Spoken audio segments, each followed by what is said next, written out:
You are now tuned in to the Chaotic Culture Podcast.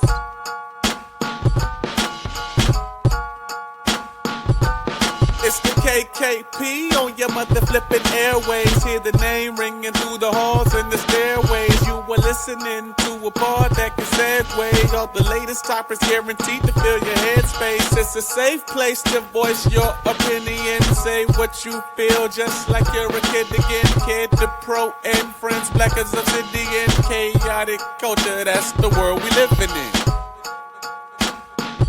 So what's the word?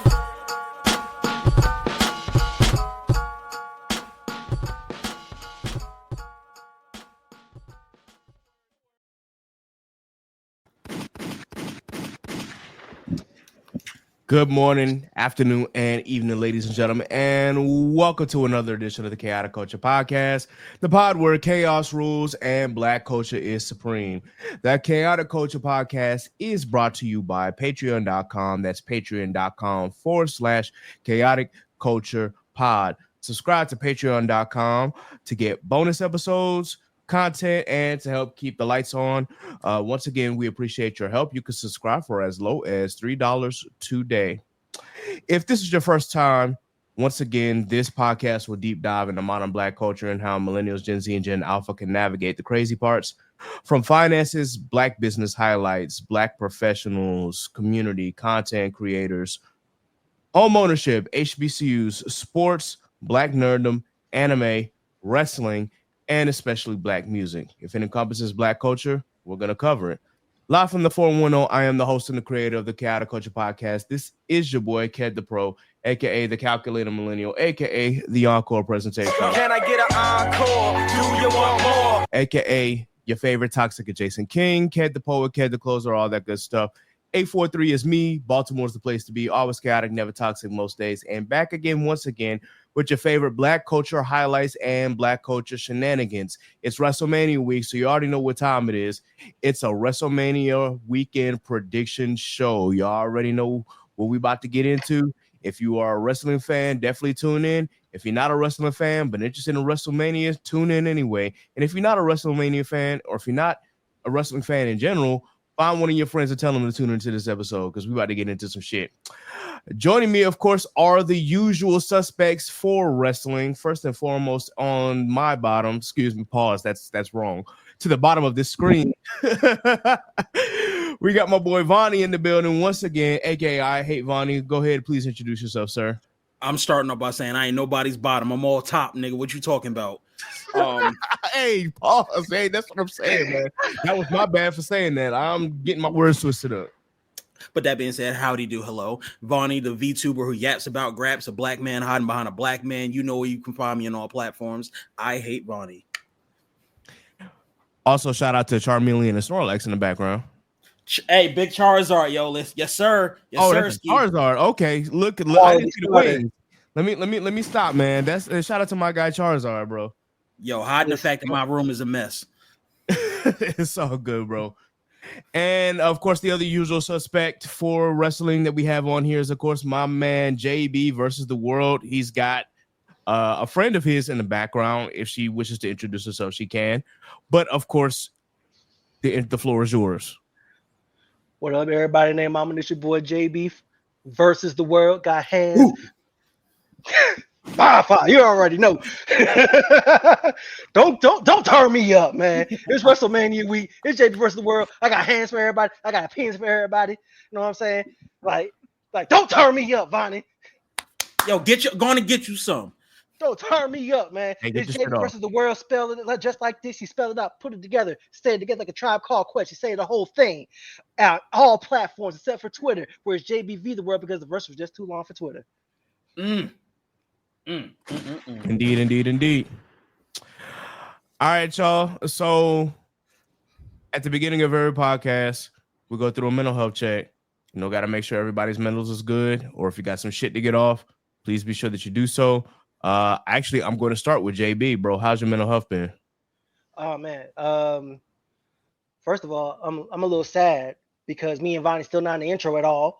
Like we like, after all this time. Yo, hey, that, bro. Crazy. I apologize. No, it be your own niggas. It be your own.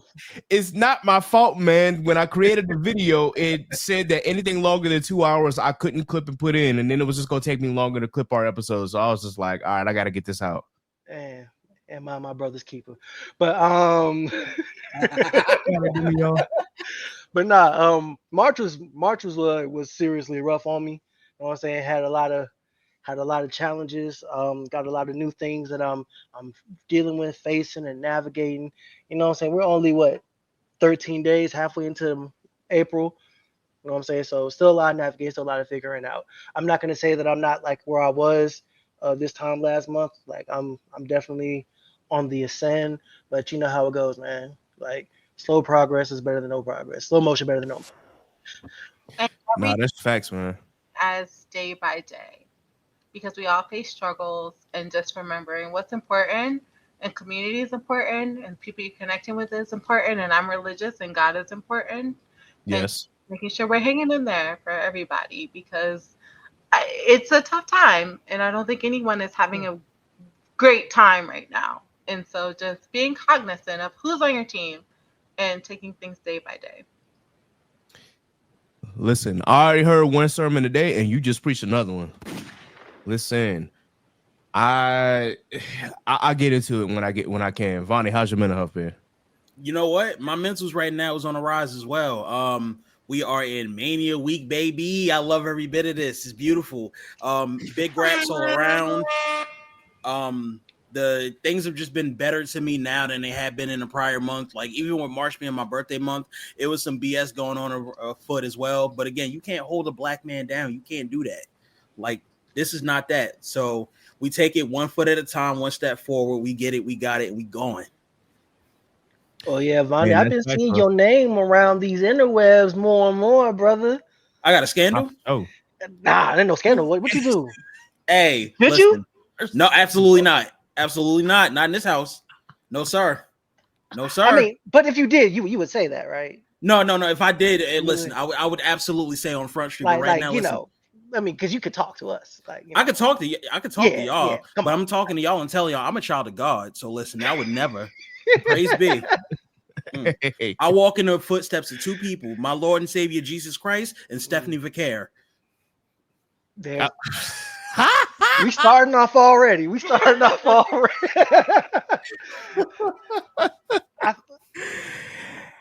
Hey, look. When y'all say walk with me, I'm running with y'all. That's all I'm saying when it comes to Stephanie. I'm Sonic the Hedgehog. What we doing? Listen, dog, y'all. Yeah. Anyway. JB doesn't no. JB is a faithful man, and I am a faithful man. I don't care about any of that. I'm just here for the vibes. I don't care. Hey, listen. All right. Hey, we apologize if myself and Vonny do any gooning. Please. Whoa, hold on. No. Be as authentic as your natural selves are. I promise you, there's no judgment over here. Ma'am, yes, ma'am. I'm with you and I'm riding with you on that front. But listen, ain't gonna be no gooning around Cat and no JB. I don't do that. Not in this household. If you a goon, you a goon. I'm not a goon. I'm not. Listen, I'm not. Vonny, listen, I ain't gonna hold you. Do what you do. And what I do is I walk in the image of Christ. That kid though, that man, he got some demons in his spirit. He need to let them shits go. Hey, don't put that on me. I am a child of God, just like you. Don't put that on me. Yeah, okay. Mm-hmm. I ain't saying shit. So this week for me has been kind of mainly because the work week has been extremely brutal. I don't know what it was about this week, but I think at my job the volume went up and it went up suddenly. So we got our behinds kicked this week. And not only that, but I haven't been able to sleep well in particular for a few reasons. One, just because of my body still, waking up at a certain time or getting used to waking up at a certain time. And it's like, I didn't get enough hours. I need to go back to sleep. And then I'll sleep till dang near noon. And it's like, well, I got to be to work at 3. So I don't have really time to do much of anything. So there's that. Also, I've had 2 major nightmares back to back. and that's been really messing with me. One I don't want to talk about because that was kind of triggering, but there was one where I could speak about it. I had a terrible nightmare that I missed my brother's upcoming wedding, and I was distraught for that whole day. And I'm like, I got everything planned already. You know, I'm almost all the way packed. I'm only going to be down there for like 2 or 3 days. I got my suit ready and everything. It just, I guess anxiety got to me. And so, yeah, that's what has been messing with my sleep as of late. But as we say, it's a new week. It's a new step forward. Didn't get a chance to go to church today because obviously I was tired from work. I didn't go to bed till 5 a.m. this morning. But I did wake up in time for a sermon from my church. I just had to watch it on YouTube. Got a good word in. Got my spirits rejuvenated. And here we are with a new week. It's WrestleMania week. I do plan on taking some time off this Saturday because I got enough hours to do so where I don't have to wait to watch WrestleMania night one. I can start while I'm at work, and as I'm leaving work, I can continue watching as I go home. So, yeah. Hey, to that point, the whole dream aspect you mentioned about, dreaming about missing your brother's wedding, that reminds of, you know how like you have that dream you miss class all semester, and at the end you feel like you don't graduate. You won't do. In that sense, it's like I know that to be like a underlying root of a fear of failure or like a fear of like common stress in that sense. That might be your homework takeaway from all of this, to kind of look at like where you feel like you might be failing at, and then pick up them pieces from there. Yeah, I agree. I have those dreams all the time, and I'm a chronically late person. And when someone tells me I have to show up on time, I will. But if I don't have that message, I won't. And so I often have dreams where I'm not passing the semester, I'm not passing the class, and I'm not showing up. But then when it comes to real life, and it's like, hey, these are versions of me that don't have to exist in the present, and I can choose on how I navigate the situation moving forward. And I'm packed, and I'm going to be on time for my flight, and I'm going to be there. But it manifests in dreams of how we are. And I am a chronically late person and have those dreams often of where I miss something or I'm late for something. Man, both of y'all be chronically late. Vonny super co-signing the late part. What's up with these light skins not being on time? First of all, I am not light skinned. I'm in like the middle tier of dark skin. Don't do that. But I'll be late than them MF with it when it comes to anywhere I go. It's so bad. Like I had brunch yesterday. We were supposed to be there 1:15. It was like 12:45. I was just hopping out the shower. I'm doing a whole shower ballads and everything. It was bad vibes, but it'd be like that. Oh man, but in the end, it just shows that you care about this event so much. And you're going to, in real life, not dream life, you're going to do everything that you can to be there on time, to show up, but you care. And it's manifesting as lateness, but you're going to do everything in your power to show up how you want to. Yeah, for sure. Like, there's no doubt in anybody's mind here that you're going to be on time and present and do all the things to be there for your brother. Yeah, for sure. So, and I wholeheartedly believe that. I think, as you said, sometimes it's just a fear of failure.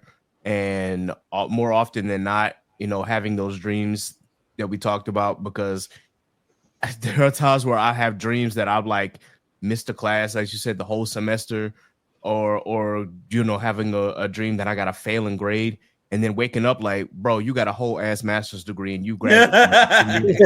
Yes.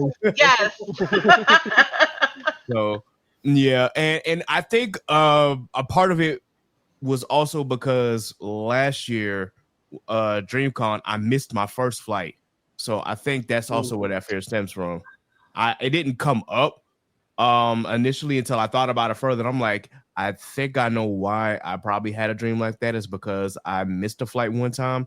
I was able to correct it and get another flight, but that kind of hit me hard because it was just like my flight was at 6 a.m. on, I believe, Wednesday last year for DreamCon, and I woke up at like 8 a.m. So I missed the whole flight. So can I really quickly, I just want to say, I don't want you to feel bad at all about that instance, about the fact that you missed that flight because you still made it. But what I do want you to feel bad about the fact is why the fuck you book a fight at 6 a.m.? Like, that shit is crazy to me. The thought of even waking up that early to get on a flight in this world, in this economy right now, like, you are tripping. Don't talk to me if it's not before like 10 o'clock. That shit is crazy. The reason I book early flights, bro, is I do not like TSA. Fair.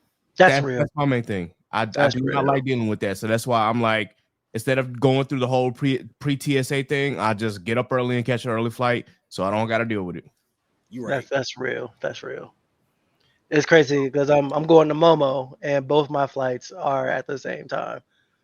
4 in the afternoon. So Yeah. I'm also doing DreamCon again. Well, kind of.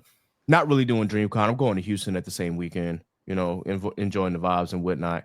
So I will be there. My flight there is not as early. Because I was like, nah, I don't have a reason to rush to get there.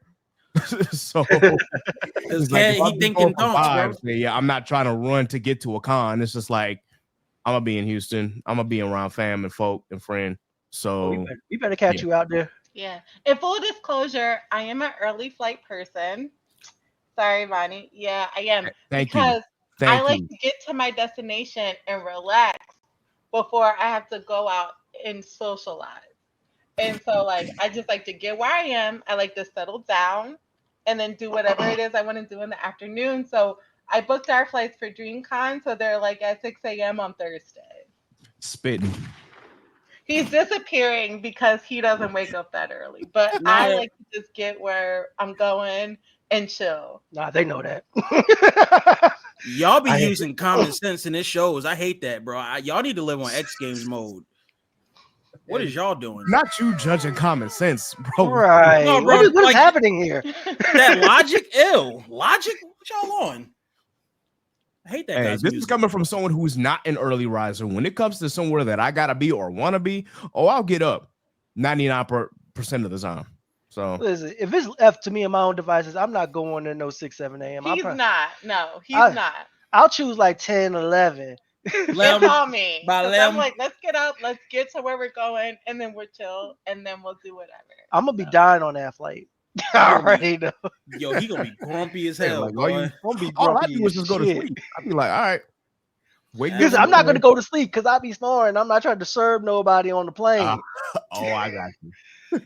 So in me having a big, generous heart that I do, you know what I'm saying? Let me spare these people, but not using boom bursts. I don't give a good goddamn. I'm on that plane man spreading, bro. I don't give a damn. Ted, maybe have a DreamCon podcast so I can tell the people how he snored on the plane. Wow. Because it's not going to happen because I'm not going to snore. I'm not going to snore. I'm going to be up on that bitch like this just the whole time, just looking like a crackhead. You hyperventilating. I'm just mad this man said boom burst instead of loud voice or screech. He went straight for the boom burst. 120. Even my allies affected. Damn. Well, anyway, guys, this has been a good talk. I know that this week is going to be better than the last because I'm gonna make sure that it is. And whatever happens, I'm gonna take it one step at a time, one foot in front of the other, because that's all we really can do. A lot of things have been going on in this world. Obviously, we got a dumbass government. I don't want to talk about them, but we still here, we still alive and thriving, and we gonna make the most of our situations regardless. That being said, we here to talk about wrestling, so we gotta get into it. The WrestleMania card has been building up, and by the time that this episode drops, it'll be on Tuesday. So that leaves us Wednesday, Thursday, Friday, 4 days away before WrestleMania kicks off. So we just got to talk about the atmosphere and the vibe. How is everybody feeling about WrestleMania week? All right. May I go first? Of course. This WrestleMania build has been ass, bro. Like, this has been the most ass build since WrestleMania 31, which oddly gives me optimism because that was such a fire show that we don't even really talk about that build until it happens. I like this card. I like the way it's built. I like the way like it's structured, but the week to week, it's just been I don't know, especially when we're talking about the women's triple threat title match, the Seth Roman Punk thing. I don't like what they did this past Monday with the whole like now you owe me a favor. And I'm like, bro, that's not how favors work. It's not. Like I'm calling the cops. It's like, hey, I didn't kill you, so you owe me. What? Exactly. I don't know. Just certain aspects of this build has just been lost on me, but I'm looking forward to the matches and as they play out. Okay. Would you like to? Well, I agree. I'm just not that excited. But the prospect, I think also what's intervening now is that Drew said he should have been on the card. And in full disclosure, my favorite performers are Roman, Drew, and Seth. I'm a big Seth rider. Like Monday Night Rollins, like I'm all there. I'm seeing a And pattern. so like the potential of what it could have been also is kind of weighing into like what is. I wasn't excited, period, but also it's like, oh wow, they really could have integrated that. But Yeah. She's referencing how Drew said in a podcast recently how he felt like he could have been in the Seth Roman and Punk match because of his histories with those guys. And for me, that would have been gold. Like my 3 phase, like male phase, is like, oh damn, yeah. But, So just a fatal 4-way of hate. Yeah, exactly. Real hate is back. Kendrick Lamar, we're all right in the vibe. Yo, now that I think about that, peekaboo. Hey, that's my bit. Just hold on. Just let me just do that real quick.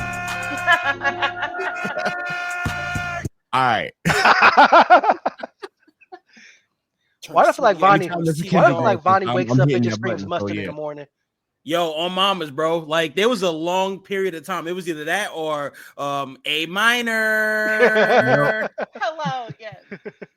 Nah, you cooking. I'm not even gonna hold you. Drew in that match as a fatal 4-way, I feel like would have been absolutely really fire. Like they all had a legit. They all had history with each other. It all would have been a legitimate claim. I like Drew versus Damian Priest. I mean, it's gonna be an okay match, but ultimately, I feel like that would have did more. Especially as a main event. CM Punk still gets his main event that he won so bad. They all just don't rock with each other. You can build a storyline off of them, and it wouldn't have felt like it was overbooked.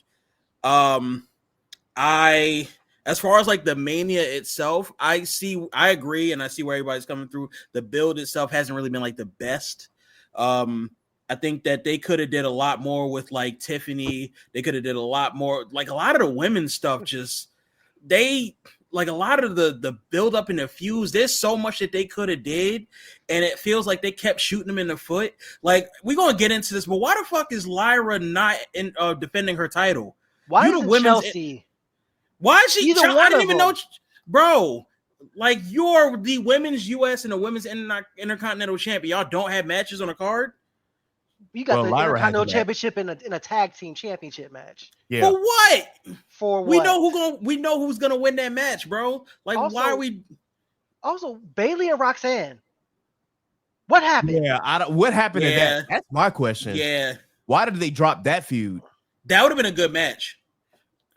They could have put. You got to see one of the 4 horsewomen, one of the pillars of the quote unquote women's revolution, versus the Prodigy. I want to call her the up-and-comer, but the Prodigy, the one who's been making waves and have been having great matches in NXT and has been considered like one of the best women's wrestlers and at such a young age and such a long time. That would have made for a great, compelling story and a great match. Why did we drop that? Exactly. What is Roxanne? What is Roxanne, like 23? Something like that. Yes, 23. And already like at the very most. Like a can't miss prospect in wrestling, man, woman, dog, whatever. Like she is so good, and she has nothing left to do in NXT. And you had the perfect inroads for her. Right. Why are we dropping the ball here? it just feels like they put her back there to give her something to do because they didn't have something for her really, but they didn't want her lost in the shuffle. And honestly, bro, Roxanne and Bayley could have been a match that you did instead of Drew. Instead of Drew versus Damian Priest. Damian Priest could have been in the Intercontinental title match for the sake of being on the card, and then you could have put Drew, like y'all mentioned, in a match, the Fatal 4-Way with the rest of the three, and then you'd have had good booking right there, like. But nah, like we got what we got now. To that being said, I do think that these two pay-per-views going to be absolute bangers. When we go match by match, I'm assuming I'll let y'all know exactly how I feel about each of these. But like, I do think that still this whole weekend going to cook. Yeah. Honestly, that I Ray, do agree. that Ray Gable match could have been the one left off if we being real. I'm gonna talk about that. But as far as the build, yeah, the build has been kind of but I think for me, what it is that in the past, WrestleMania builds have not always been the best. We got a little spoiled last year because that was such a great fucking build up, excuse my language. But yeah, the build to that Mania, to WrestleMania 40 was incredible, in particular because the fans made sure that no shenanigans happened. You know, because we could have got one match and the fans was like, we're not doing that. I'm sorry. And they had to pivot to go with what we all were, or at least what most of the people were begging for a whole year. So that the build to that involving The Rock and, you know, beating Cody's ass week to week, including the other matches. You got the brother versus brother, even though that one ended in a dud. Io and Bayley. You said what? Io and Bayley.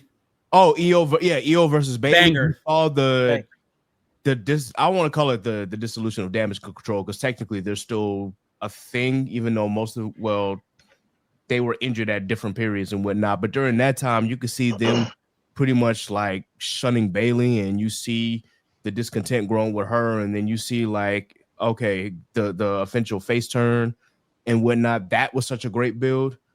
The matchup between Rhea versus Becky was decent enough. So Sammy Gunther. And then of course Drew being Drew.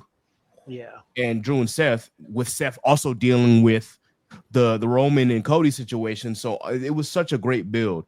But knowing me and how long that I've watched WWE, yeah, sometimes WrestleMania builds are not the best. Because we talk about it, the build for WrestleMania 31, terrible. And WrestleMania 31 ended up being such a phenomenal show. So now there are some terrible builds, and then there ended up being terrible manias. Obviously, 32 was a terrible build and a terrible mania, but also that was injury mania because everybody and their mama was injured. That's facts. And, you know, you got to deal with what you got to deal with. Yo, there was a lot of questionable decisions with this WrestleMania build, in particular. Why the Street Profits not on the card? That was yikes. And the Motor City Machine Guns.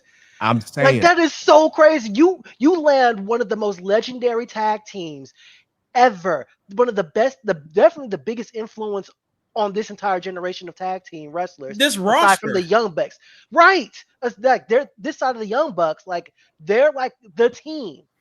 They come to WWE.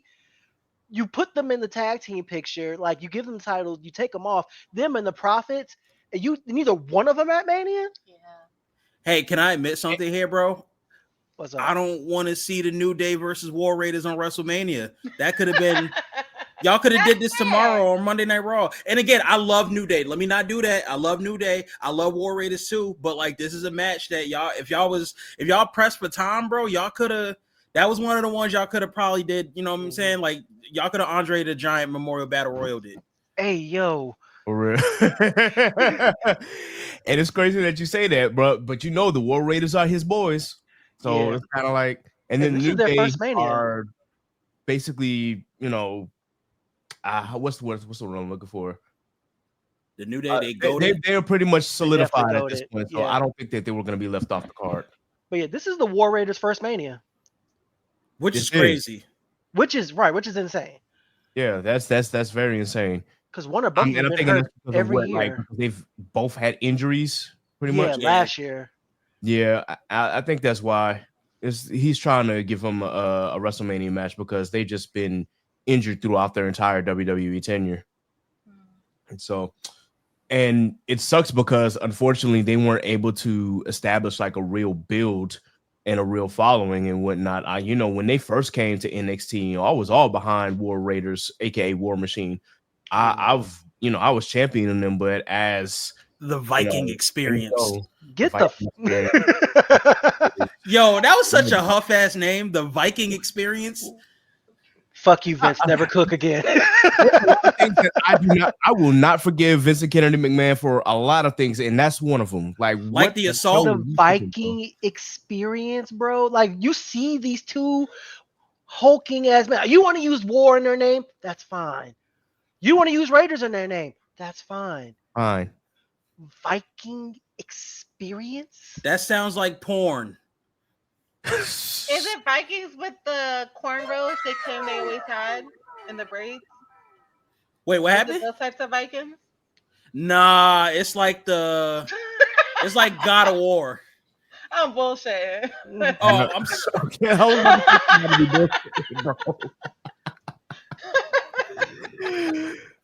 but went all the way over my head. Yeah, bro.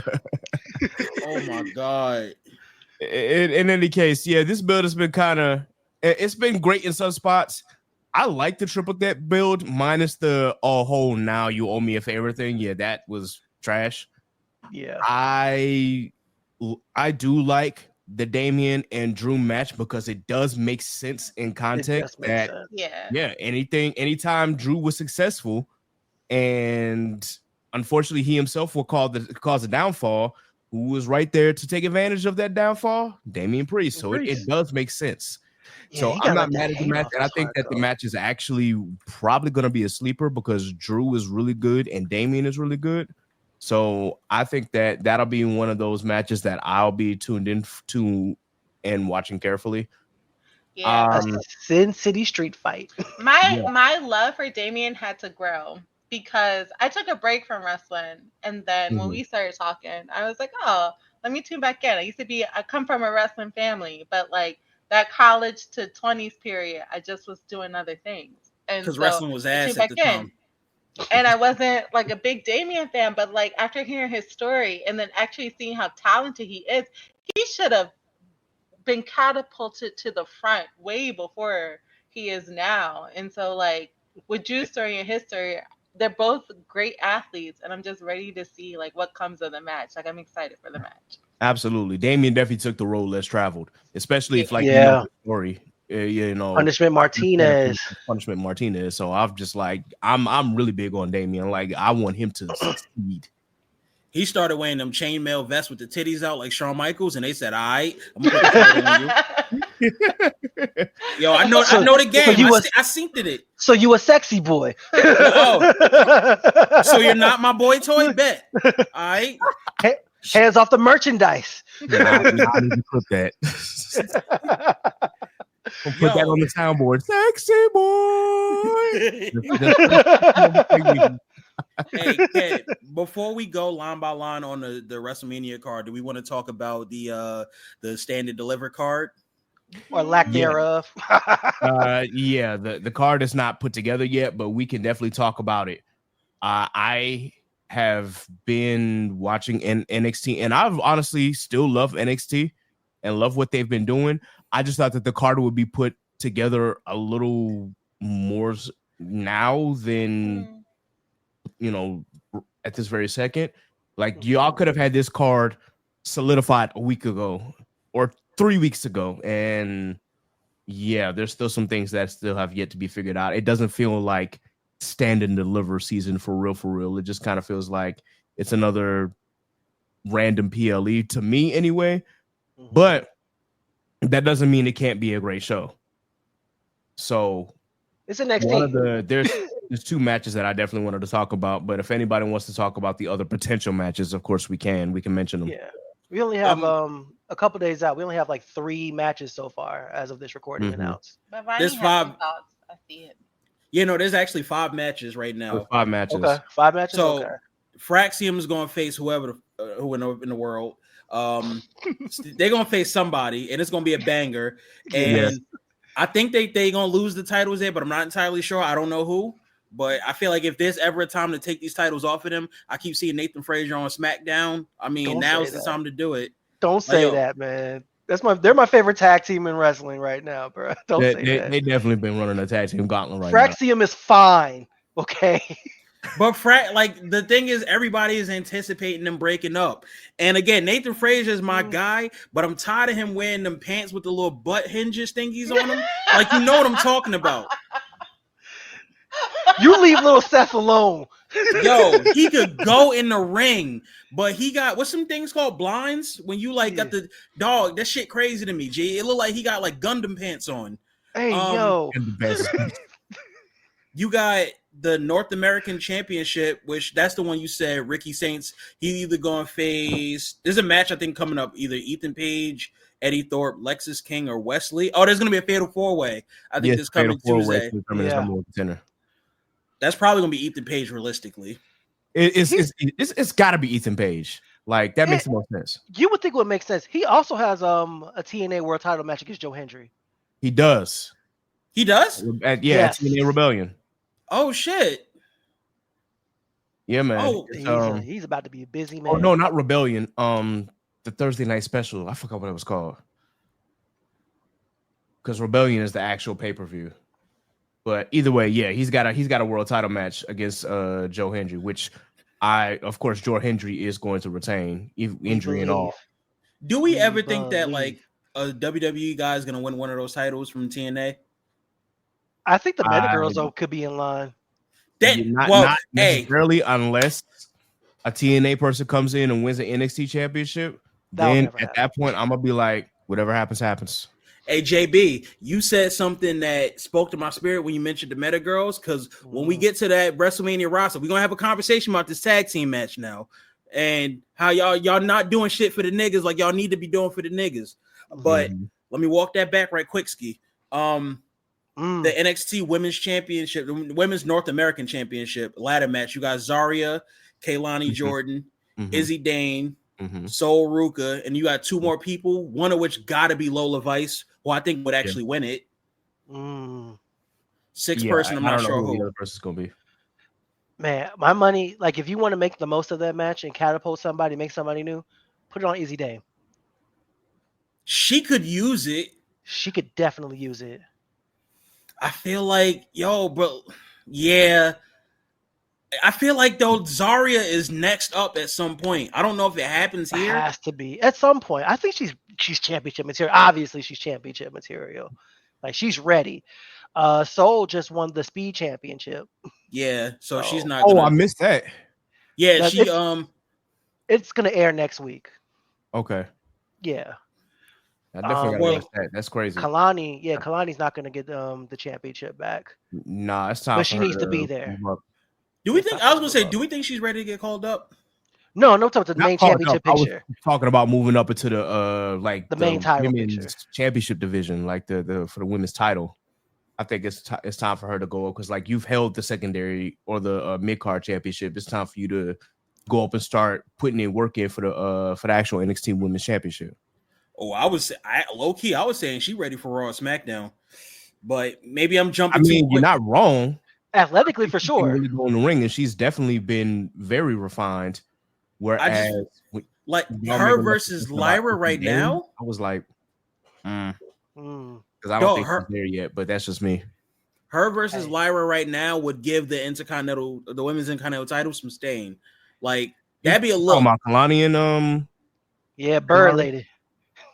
Yo, calling her Bird Lady is crazy.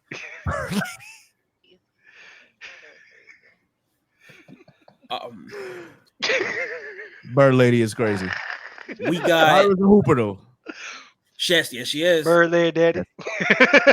Hey. What happened to that girl? We got the NXT Women's Championship match in which we got Julia versus Jada Parker versus Jordan Grace versus La Primera Stephanie Vaquer. I feel like Stephanie Vaquera retains. It don't make no darn sense for you to give her the title and then have her drop one of the other titles that she had just for her to lose the other title. And now, unless you want to boost Julia, I don't think you needed to have her drop the title. But you know what? Like, I think that Stephanie holds it for a little bit longer, and then later on in the year, she drops it to Julia or somebody else. Any thoughts on that? I want to see Stephanie and Julia run it back. With more time. Yes, with more time. Please. They definitely need to run it back because, yeah, Jordan is Jordan. And I don't think Jade is there yet. Like I said, she can go on the stick. But as far as like being women's champion, I'm like, she's not there yet. But I'm sorry, what did you say? I'm good with No, wait. What did you say? Child of God. All I said was refinement. What she could what on a what? All I said was that if Jada Parker gets a little more refinement, then I'm good with her being champion. But right now, she's not there yet. That's all I said. I didn't say anything out of pocket. But the hood gonna love it. No, I love Jada Parker. She's not there yet, though, but we can't wait to see till she gets there. She's gonna get there. She's like what, 2 years in? Not even 2 years in? Not even 2, bro. Not even 2. I suspect that if not the end of this year, by next year, she would definitely be NXT Women's Champion. Yeet.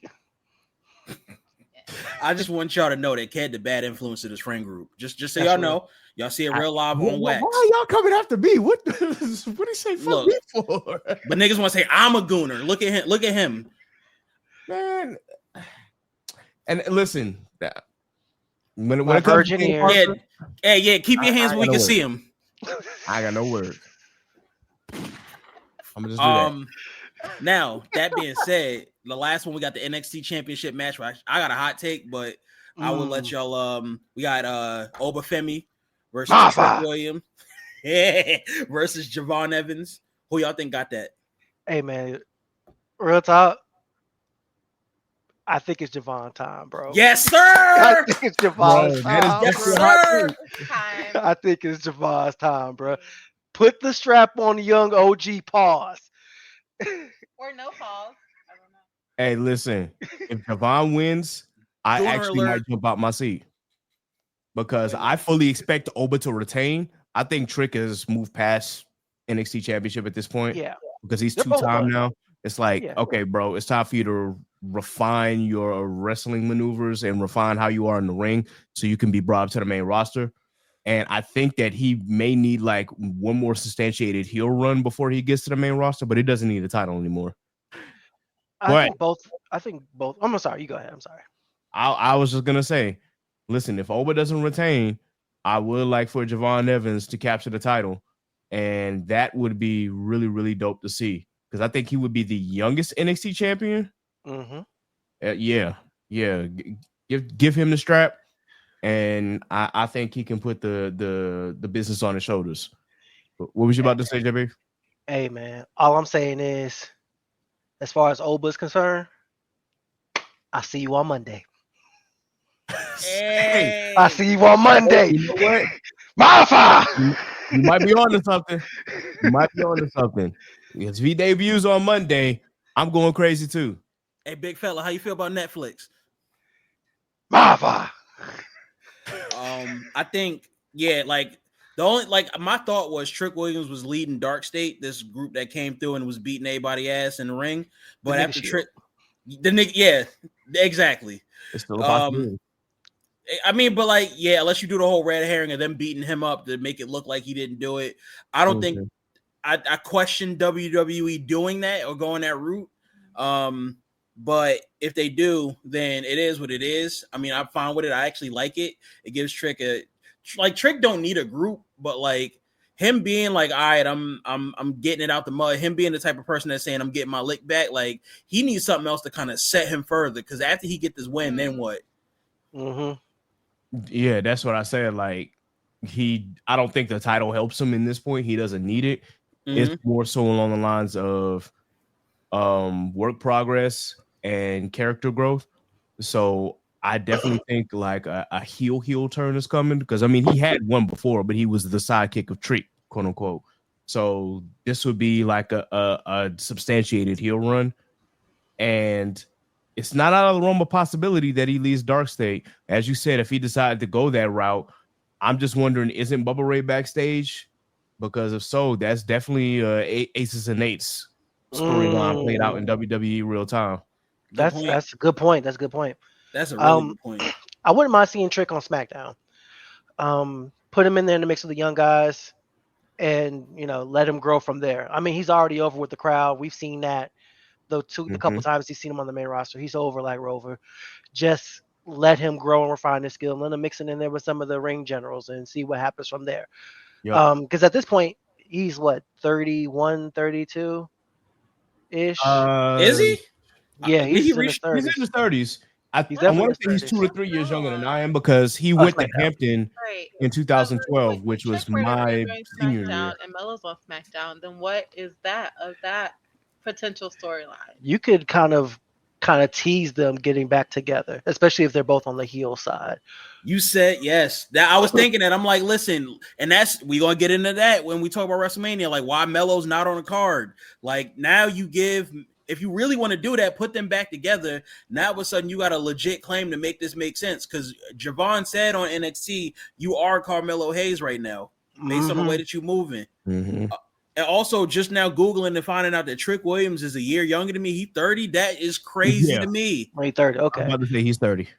Okay. So he could realistically stay another year, but it's also time. He's been there for what, 3 years on TV for the last 3 years, almost 4. He was there when they just did the NXT 2.0 with the little color splatter shit. So at that point, it's time. Like, let's get it. Yeah, like you could let him grow. I mean, like I said, he's already over. That's half the work done for him. Yeah, that's the card though. Yeah, I wouldn't be surprised if he's on the main roster. Cool, just have something that he can do. Like, don't put him in the background. Don't put him in catering. Like, give him something to work with. Or if you give him a heel run in NXT after this title match, that works too. So I don't think that there's a wrong answer for what happens after this match, as long as Trick doesn't win, because again, he doesn't need the title. I'm not mad if he becomes a 3-time NXT champion, but I'm gonna start asking, like you said, Vonny, like what happens next after that? Like, where do you go from there? And we need Sean to replenish the men's portion of the NXT division. The heavyweight, the title picture. Oba's ready. You can move him up at any time. I know Hunter can't wait to have him. Yep. Oh yeah. Like can't wait to have him. He ready for Oba. Yeah. Oba been like, when he came in, I was just like, oh, he understands wrestling. He definitely gets it. My fellow Niger, my cousin, he understands. But yeah, outside of these 3, it's Ethan Page, and that's it for the men's title picture. So we need to restock and refresh. Yeah, like I'm looking at the roster for the men's, and like Wesley, maybe. You know what? I could get with that. In time, he need to grow his dreads back. Yo, on my spirit, he do. Like, I don't know what happened. Now that he's in his Chia Pet era, like it's not the same for him no more. It is crazy. That's my boy though, man. Nah, that's my guy. I think I still got that photo. Here you go. My guy. I was gotta bring that up. There you go. Wesley Roxanne Perez. Got pictures of him. DreamCon 2023. Hey JB, I was at the same DreamCon as him there, and you think I got a picture with them? No. Can't text me. That's what crazy. DreamCon was that? 2023. This is DreamCon 2023. Because they had NXT show the same weekend. Oh, I was there. They had the Great American Bash. Hey, they can't text you? I didn't know anything. See? Look, hey, but I knew him and he still didn't. Bad friend. Bad friend. I was in the moment, guys. I'm sorry. I saw the moment. I gotta get a pic. And then called him immediately afterwards, like, yo, look who's in the lobby. Like, y'all. Ked was out there aura farming, bro. I know it. That's crazy. Ked, you should have known me then and should have texted me. Yeah. Accountable if I knew you then, I definitely would have. Like, Vonny, I literally tried to call you and I called Omar, like, yo, like, guess who's in the lobby? I looked him up Omar and this couldn't shit even get a had- call. Shout out to Omar, but Omar didn't get a call. No, Yo, he bro. got a call. Like he was the Dang, first. the house, person that the called. house lost that day. That's crazy. We lost, bro. Yeah, they definitely That lost that day. Shit is nuts, man. Don't tell him I said that. Now he gonna watch this episode. He was like, "What do you mean the house lost?" How can you- I'm gonna get a message.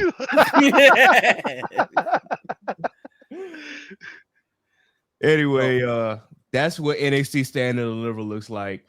I'm still looking forward to the show. So I gotta tune in this Tuesday and see how the card fully blossoms, and hopefully we get a great show Saturday morning. Saturday morning, 12:30. Saturday Well, morning. afternoon, 12:30 Eastern. It's Are we all on the East Coast? Yeah. yeah. Yeah, Yeah, so we all within 12:30. driving Okay. distance of each other.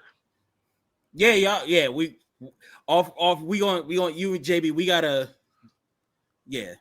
Yeah, I'm in Baltimore, so I know like I'm literally driving. there. You in Baltimore now? Yeah, he been Yeah, there I've been in Baltimore for a whole for year. like a year. Oh yeah, they did run you out of Virginia. Not run me out. Yeah, bro. Yo, Ken got to check in his own city, bro. That's crazy. I didn't get run out of Hampton, Yo. bro. How would I get run out of Hampton? I moved. Pharrell said it ain't Job, safe here. But yeah, I'm 3 hours away from you. I'm like an hour and some change away from y'all, JB. Like we gotta do some Yeah. Nah, for sure. Yeah, we're about. We don't get. I was trying to tell him. I was like, we don't get activated. I'm from Jersey. I live in Me Philly. too. I was like, we don't get activated until it's warm outside. So like, you got to be here when it's warm because now we want to be outside. So Hey, Jersey strong. I'm from Jersey City, so I feel you. listen, that's Man. right. Jersey's Hey. where all the good things are and happen. So And SummerSlam. Philly is where Yeah. all the potholes are. Hey, SummerSlam is here and all Yes. good. I'm saying. You feel? We'll be Yeah. I might just have to catch a train, y'all. You're already slow. I might be up there more than once, to be honest, because of Anime NYC. I'm actually trying to go this year. So Yeah, Rich Nickicon. That's what he calls hey, it. look, but I put in for a panel. So if we get it, Oh, Oh, that's what I'm trying to do. we got a Because badass on our niggas hands. here. we got all salute these that famous people over here. That's crazy. Man, and little old me. Talk about Well- you too, Negro. You know what? Listen, this ain't about me. This is about WrestleMania weekend. Let's talk about WrestleMania right now, gang. All right. So The pivot. this past Friday night on SmackDown, we got the days that the matches are happening. I'm gonna go in not descending order. I'm gonna go upward because the way that CBS they have the main event of Saturday night posted first. So I wanted to start with what I suppose is going to be the opener, and that's the World Heavyweight Championship match between Gunther and Jey Uso. How y'all feeling? Darling, you want to go first? Huh? Sammy and Gunther, who you got? No, it's Jey and Gunther. Jay and Jay. Jay and Yeah. Gunther. Yeah, Jay and Gunther, who you got? I'm gonna go for Jay because I'm always cheering for everybody. But like, so there is that. Though I do like Gunther's athleticism, but I'm just gonna have to go Jay. I am. I will pick Jay. And before anybody says anything, Samoans are Samoan niggas. But That's right, Oos. yeet. Hey, look, that's one. If they say it, I ain't gonna correct them. I'm like, you got it. Ain't no if. Half of them that we know did, but we ain't gonna talk about that. Well, That's real. That's real. I think Jay is like the common sense pick here. I think he has to, especially after what happened. It would just be so interesting if Gunther won. I think it would be the most interesting shit in the world. And I low key want to see it. But I'm gonna go with Jay. Listen, I'm going with Jay, and I'm gonna tell you my problem I got with this whole thing. Everybody was complaining that the build up and stuff was weak getting to that point, and I'm like, fine, I get it. They need a little more sauce. Then they got more sauce when Gunther beat the brakes off of Jimmy and had him bloody and wiped that blood on his body. like, He was and was doing standing up, bro, or crazy. My problem with this is you beat my brother's ass like that. The next night on Monday Night Raw, I'm not coming up to you, walking up to you and be like, I'm not afraid of you no more, Oos. Bro, I'm up in the blick on you, bro. It's done. Like, at that point, it should have been no talking. Jay should have beat the brakes off him right then and there, dog. Like, there was no reason for him to be like, yo, my mama, and I had to go tell her that my brother, like, I was afraid. Like, no, you ain't, bro. Hey, bullets ain't got no name. Now what? real talk. Mm-hmm. If that's my brother, we're not even making it to the ring. No. Nope. We're not even getting to Not at all. I'm not even sure we make it to the show. Nah, like- like it. The sooner or the soonest I see you, on site. Like, nah, Not we just throwing me. hands, bro. Like, Where Roman at? Where's Sammy at? It's a family affair. yeah, Like, dog, somebody gotta like, die that night. and he walking around like he popped, bro. Like, what's going on? He walk around like he Pac. What's going on? You stupid, yo. Somebody got to explain this to me because the math not mathing right now. Like, and I'm the one who I still say that the right person won a Royal Rumble. Jay should have won that. The right person's going to face Gunther for this title. I'm okay with it, and I think it makes sense that it's not the main event. I don't think that takes away from the legitimacy of the title. It doesn't take away from his win. It's still going to be a big moment. In fact, that should be the first match of the night because that him coming out the so and then the whole that should start. Yes, that should start your pay-per-view. The Rumble winner should open both nights, honestly. On Spirit, yo, bro. If they're not going to main event, you might as well open with them. You feel me? That part. But yeah, you are 1,000% right about that. Jay is the right guy, right time, right place. Gunther is a quality opponent. You already know, like, he is a walking kaiju. Like, he's only he's been a champion almost 90% of his time in WWE. Like, sure, like, this is the right time, this is the moment. Do it. If you're going to pull the trigger, this is the time to pull the trigger. My last little tidbit of a hot take, y'all got to get Gunther off TV for a while too. Like, y'all got to preserve him. After this, when he lose, he got to go away for a while. And then he could come back and then he could, like, run it back against it. Like, that could be a whole thing there. Facts. So my opinion of this match, Jay should win. It makes sense. I think that this is going to be his, like, crowning moment because this is something that he's been fighting for 4.5 years. So putting a world championship on his shoulders honestly makes the most sense to me. And having overcome the giant known as Gunther, who, as we've all said, has been a champion 90% of the time that he's been in WWE at this point. Yeah, making one of the biggest threats and one of the most coveted wrestlers of our time and one of the most genuine performers of all time, regardless of what era it is, just the way that he knows the sport and takes care of it and presents himself as the ring general. I think that this is a perfect opportunity for Jay. And as y'all said, if this was real life, if that was my brother that I saw getting beat down like that, we ain't no walking to the ring, ain't no me looking you eye to eye, saying, "Oh, I'm not afraid of you anymore." Nah, we pray for you. I'm gonna pray for you. Somebody is going to set up a funeral. That's all I'm gonna say. I don't care if it's gonna be mine. I don't care if it's gonna be the other person or if it's both of us. A funeral is being had that night. That's all I'm gonna say regarding that. The hot take. I understand why they did that though, because they wanted him to actually have a serious promo and wanted to build up more of the I watched what you did with my brother, but you know what? I'm not gonna crash out on you right now. I'm gonna let that anger fest over for the next couple of weeks. So when I see you on Saturday, you ain't gonna be no excuses. And that's what the hot take has been online, is that's the another thing. Like, what's more dangerous than somebody who's crashing out on you immediately? The motherfucker who's calm. I agree. Yeah.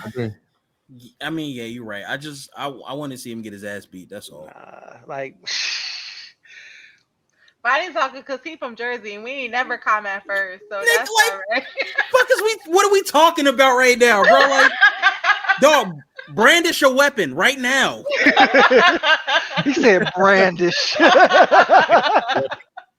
Man, he challenged you to a duel. what's the next match, bro? Let me take Got off me the hot. white glove and Taking 10 steps away from me. No. 10 paces And in dual turn. commandment.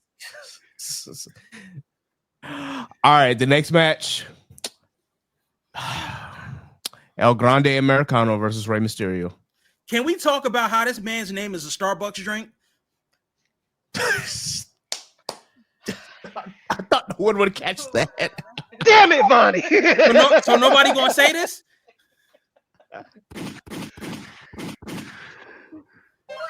No, you spit facts, bro. I was waiting for someone to make the Starbucks connection, bro. I'm sorry, JB. I might have stepped on you. Yeah, I mean, I'm so sorry, bro. Listen, that is just wow. I got it. Oh Lord. Yo, leader of my friend group, JB. My bad, bro. It's crazy because I actually called him this before he introduced the name on Blue Sky. I was like, yo, he's gonna call himself like some version of El Grande Americano. And lo and behold, Nah, dog, very predictable. But I mean, Hey, man, I'm in a some people find the espresso gimmick latte fun. Some people are just like, eh. And then you got like actual luchadors who are just like, what the fuck is this shit? I'm kind of like, Chad Gable gets a match at WrestleMania, I guess. So sure, but I don't know. I'm not a fan. Another person that could have been in the Intercontinental title match. That's true. For sure. Hey man, heel person, heel character doing heel shit, play ball. That's how I feel about it personally. Yeah, that's like, really what it is. Like it's meant for him to go down by the end of it. Like this is not going to be a long lasting thing, especially not for Chad. This is just so fucking ridiculous. it's so ridiculous. Like it's. Well, but I like it. I like that it's ridiculous. It's so right. Because that's what wrestling is. It's all ridiculous.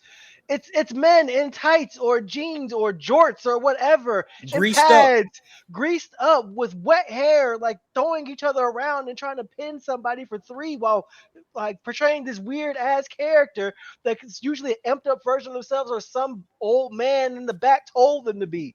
Like that's what this is. Like this is anime for rednecks. This is what we're here for.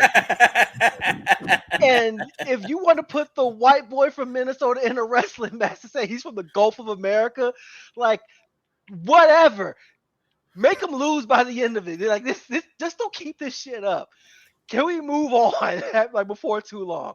Let this be a chapter in the story of Chad Gable because he is way too talented a performer. And he's been wasted for way too long to be stuck in a mask like he's fucking Stardust for 2 years. Yeah. All I got to say is that I do think that Chad Gable is more in his Owen Hart bag. Rest in peace. The guy who can really wrestle and has great technique. And at this point, I consider like a vet in the ring. Absolutely. But is willing to play a silly character because why not? So, I mean, you had Owen Hart in Blue Blazer, and now you got Chad Gable and El Grande Americano, I guess. But it's still in that same bag. So I respect him for doing it, and I respect him for the love of the game. I just don't like the gimmick, but I mean, if it works, it works. And to be fair, it's not Shorty G. Yo, that Shorty G shit was bad. Yeah, that was, oh God. Vince was on crack when he made that. That shit. I don't know who told him to make that gimmick, but yeah, dude was on the white girl when he made that gimmick for him. Like that was in more ways than one. Idea. Isn't he like 5'11"? More or less. Chad Gable like my height, bro. But like when I tell you, dog, like I think that this works. I honestly think that he's gonna win a title behind this. This is gonna lead him to get either Intercontinental title or US, whatever the case may be. They putting the title on him after that. It should be the US title. I think that he does get unmasked potentially at WrestleMania, but what I'm thinking is that this is going to lead into, because we still got to remember the dark arts of Lucha or whatever. Like Aleister Black is signed to WWE, if I'm not mistaken. He's SmackDown bound. Malachi, he is coming back. Now is the perfect time if you want to integrate that and do it. He learned this shit from him, and then that's my man's. We're not a tag team, but now all of a sudden he going up against Rey Mysterio. You got Aleister and Rey going up against each other. You could do that, but if you want this to make sense, this to really go over, you got to put that U.S. title on him. Because I don't really even care for LA Knight having the title either. He don't need it. Yeah. He definitely doesn't. Yeah. We'll get to that. Yeah. Let me talk to you. You can take that opinion and stick wherever it gives you pleasure. Yeah. Anyway, for those watching, I just had to switch my headphones out because that one gave a bit of a delay. So I got my actual headphones in, so I'm locked in now. So I'm not, responding late or anything like that. But yeah, I'm definitely with. I don't know who's gonna win this match as far as El Grande Americano versus Rey. I'm just gonna say Rey, but I fully suspect that they will give it to Chad just because Rey doesn't really need any more WrestleMania wins at this point. Rey is 50 years old, still wrestling, so obviously this is a match to boost up Chad's character. So yeah, I think that this will probably go to not Chad Gable, El Grande Americano. Give it to Vince Latte. Fuck that. Nah, yeah, I do want Rey to run just because. Yo, Vonny, you stupid. Yeah, Chad Gable's one of this match. I think that he gets us masked during this match and he gets propelled on to different things. You know what this match is very reminiscent of to me? Remember Undashing Cody versus Rey at WrestleMania 27? Yes. I forgot about that match. This very much gives those vibes. Mm-hmm. Yo, that Undashing gimmick was so hard. That was so good. That shit was so good. Oh my god. Man, Cody made chicken salad out of chicken shit a lot then. Yes, he really did. That whole family did. Yeah, the whole family, bro. Him and that porn stash, though, he even made that work. Oh, let's not bring up. I don't even like WWE was on that Ray Finkel mustache, bro. From 2009 to all the way till 2020, the stash stays on during WWE sex. was on something. That shit was thicker than my forearm, bro. Hey yo, fucking Dr. Eggman ass mustache. Anyway, next match that I see on the list here, the one that did actually get a proper build. I wish it got a little longer, but I know why they did it. Obviously maybe there was an injury, maybe somebody was taking some time off just to, be in the gym or just to take time off for family. But either way, Jade Cargill versus Naomi. This is one that I'm actually really looking forward to. I hate that they, put two black women against each other the way that they did, but you know what? It is what it is because I really wanted to see Jade have a full-blown match at WrestleMania, and Naomi is Naomi, obviously. So I know that this is they're gonna make this look good. So now as far as who wins, I don't know. This is the one match where I'm just kind of I don't know who's gonna win because literally you don't want to give Jade a loss for real, but at the same time, Naomi just got a heel character. So it really just kind of puts things in limbo for me personally, but we'll see where they go. I got to make a prediction for prediction's sake. So I will say Jade, but I don't think that it's going to end with Jade standing on on top, I'm victorious. I think that she'll win and then Naomi will attack her afterwards. And Naomi will be the one ended up standing tall at the very end, whereas Jade is still recovering. But that's just me. Personally, that's how I see it. It could turn out different, but that's my prediction. I think the winners of the match is us, because look at all that fine shit in the match. But wait until she left to say it. That's crazy about you. Just wait till she got up. But anyway, if you're watching this, bro, yes, JP. Yo, that's so right there, bro. That is gold. All right. Nah, but hot take. This is Naomi's first singles match at WrestleMania It is. in her Oh, entire wow. career. It's her first singles, and I think she wins because Didn't she she has win no the women's character. championship at Main? No, it was a 6-pack challenge. Go ahead, my She bad. did. Yeah, it was a 6-pack. Yeah, but also I think this propels her to Money in the Bank and beating Bianca. That's an interesting take. Mhm. That's very interesting. I like that idea. If you're going to have Bianca win the triple threat, which we'll get to that when we get to night 2. I like that a lot. I think Jade is ultimately going to get this win, and I like the idea. I like the idea. The problem is Jade been looking too strong coming into all of this, and if Jade never got her hands on Naomi prior to the actual match, then this would have been a slam dunk. Jade is winning this match. But because she done already beat her up numerous times, that leads me to believe that we're gonna get something strange out of this. I don't know if it's like she wins and then she beats her up after, or if Naomi gets a roll up pin and then just runs out and she got the victory. Yeah. So I was gonna say either way, if Naomi wins, it ain't gonna be clean. And if Jade wins, I see a beatdown happening afterwards.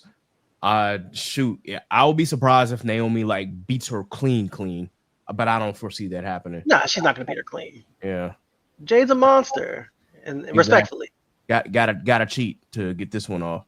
yeah, her muscles got muscles. So no, you know what? Wait till we get to night 2. I have a theory about this match, but when we get to the EO in the match, I'll get my Yamin off. Gotcha. All right, so then the next match we're moving on to is the United States Championship match, LA Knight versus Jacob Fatu. This has got to be Fatu's. You know, we're crowning you as the next man up. this is a squash. Yeah, this is like I hope that this is not like a 30-second match. That would be crazy if it ended up being like a 30-second match, but nah, I foresee Jacob coming out as the new United States champion. I don't see how LA Knight, coming out on top of this. That doesn't make sense to me.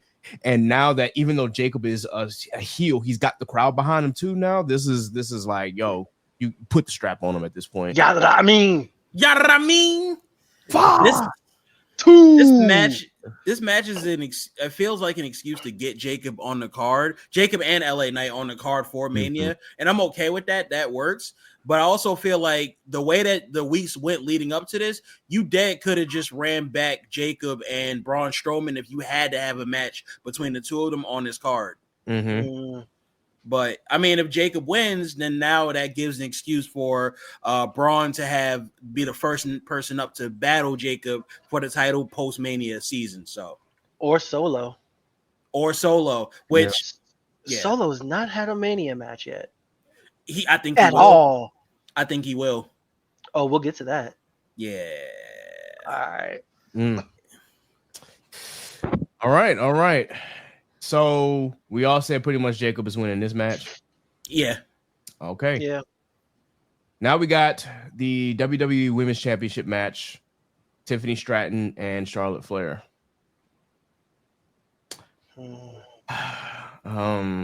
This match is the one that had one of those not good builds. There was a couple of moments, but yeah, the build for this match is just like, Charlotte just.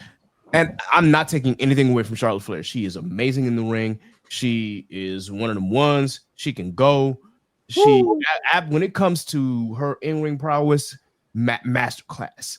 It's just, again, it feels so forced because of, her being a 14-time champion. And every time it's at WrestleMania, she wins, except for the couple times where she didn't.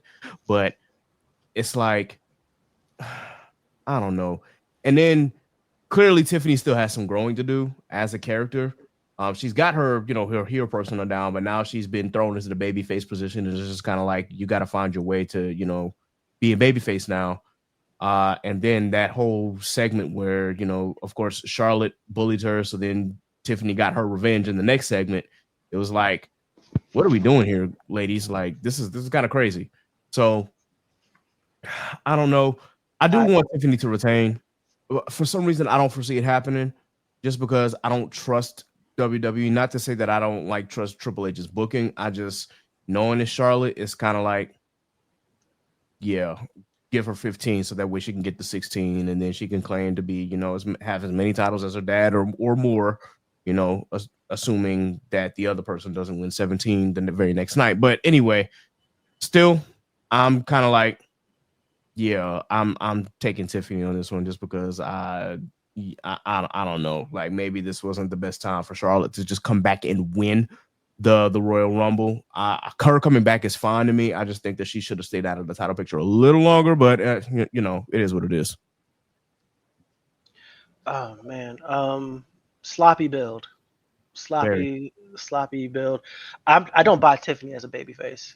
I feel like that's the absolute worst aspect of this whole thing, is like trying to sell me as Tiffany as this good guy who has the crowd behind her, and we rally behind Tiffany, and WWE runs on Tiffy time. And it's like, no, like, your character's a bitch.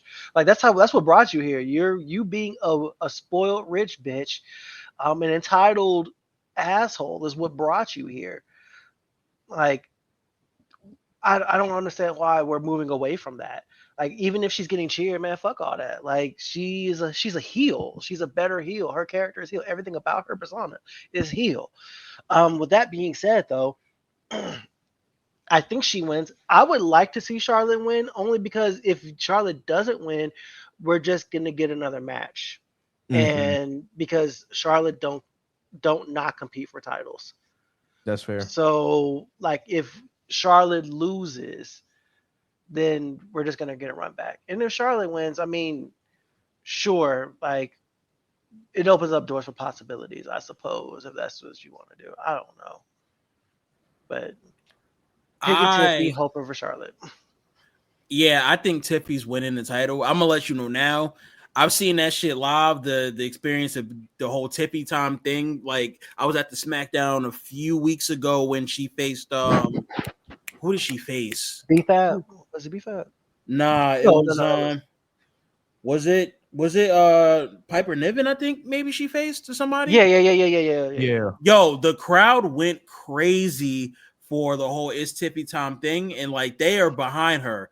But to your point, JB, like, bro, she was an asshole coming into this, which is what, bro, there's this video that be circulating around now where Tiffy, like, looks into the camera when she's holding Becky's title, and she's like, "See you next Tuesday, bitch." And I'm like, that's gold. Like, this right there is a Tiffy. Like, yo, also, I'm gonna be honest with you, the more I'm looking into the promo that happened that everybody's kind of like up in arms about, the more I'm kind of like, yo, I'm not really mad for Tiffy for saying that. Like, that's on brand, that's on character for her. Yeah. No, that's definitely, like, from a professional standpoint, that was definitely on Charlotte. Like, yeah, you're the veteran.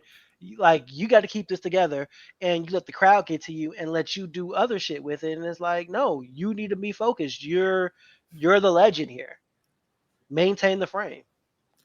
It's like, it was a weird situation just in general. Like, it was just awkward, I think. Like, it wasn't even, I'm not even really that mad at Charlotte for doing what she do. If she's going to do that, it's fine. But it's just like, at least y'all got to, like, don't have it be awkward as y'all are going into the promo in itself. And then, like, on the walkout, it's like, he's in my DMs. And it's like, as the music is playing, I went back and watched it. I'm like, it could have been much more impactful the way y'all handled it, but it wasn't. And now it's just weird going into next week. Like, people were already looking at this feud and being like, they don't really care. It should have been Tiffy versus Trish. Now that didn't really do any favors to it. But I mean, they both two great competitors. I rock with them. I think we're gonna get a banger of a match. But yeah, this is one of those ones where it's kind of like, I do think Charlotte should have won a Rumble though. I'm cool with that. That's fine. But it's like, That was very predictable that she was going to win it. Yeah. Very. Either way, the build was terrible. The promos have been kind of awkward, to say the least. I like you, Vonny. I didn't have a problem with what she said because, of course, get your get back. Do what you got to do. That's on brand for your character. And yeah, Charlotte kind of didn't go by the script when y'all had that little side to side interview shit. So he's like, you know what? Okay, I got to get mine back. So you hit her where it hurt. She was getting, I didn't expect it. Up But until then, she was getting ate up on the She was mic. getting cooked. She was getting like it wasn't even close. Like she was fried. Like, yeah. punch, counter punch every turn.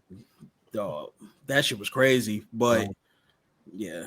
Hey, do what you got to do. That's all I got to say to that. Do what you have to do. But yeah, I'm picking Tiffy to win. But I mean, it is what it is. Yeah. When I'm 25, I'm women world champion. You're 20. When you were 25, you was drinking in your daddy's basement. Fried her dumb ass up. Whoa. Fried her dumb ass up. I was like, whoa. Okay, I see where we taking the culture right now. Yes, sir. That was the first legit shot, but she needed it. She did. She really needed it. Tiffany, Charlotte, who you got? I think Same her here. name is Tiffany. Okay. Yeah. That was good. That was Tiffy good. Tom. All right.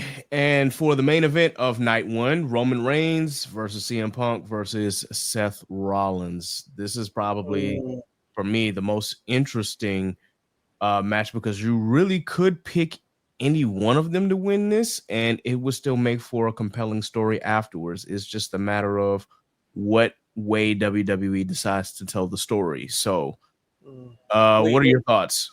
Wait, before we do that, and you just even telling me, hey, this is the main event of night one. This don't feel like too few matches for us for a WrestleMania night. That's a 7. Let's see. I got 1, 2, 3, 4, 5, 6. Yeah, 7. I mean, I guess that's enough. Yeah, It's 7 and 7, yeah. It works. It just feels weird because maybe I'm just used to the way like AEW got like 5,000 matches on one card. Mm-hmm. That shit started like 6 PM. It'd be 1 AM. I'm still watching Ospreay coming out to the ring. Like, what are we doing? But Vonny, did you go to that last AEW match last week? I didn't. I watched it at home because I knew I had work in the morning. I was like, I know what type of time we on.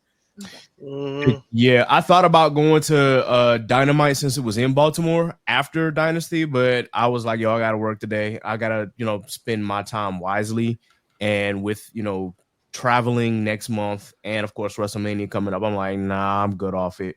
But yeah, Dynasty definitely pissed me off. That ending, I was just like, really, guys, really? I suffered all these hours for this. Okay, all right. Shout out to Kevin Knight. Yeah. Shout out to Kevin Knight. Kevin Knight, bro. Like, what an athlete, bro. There we go. Yeah, Kevin Knight and Ospreay, they put on one hell of a fucking match. And then that triple threat with Ricochet, Speedball, Mike Bailey, and Kenny Omega was fire too.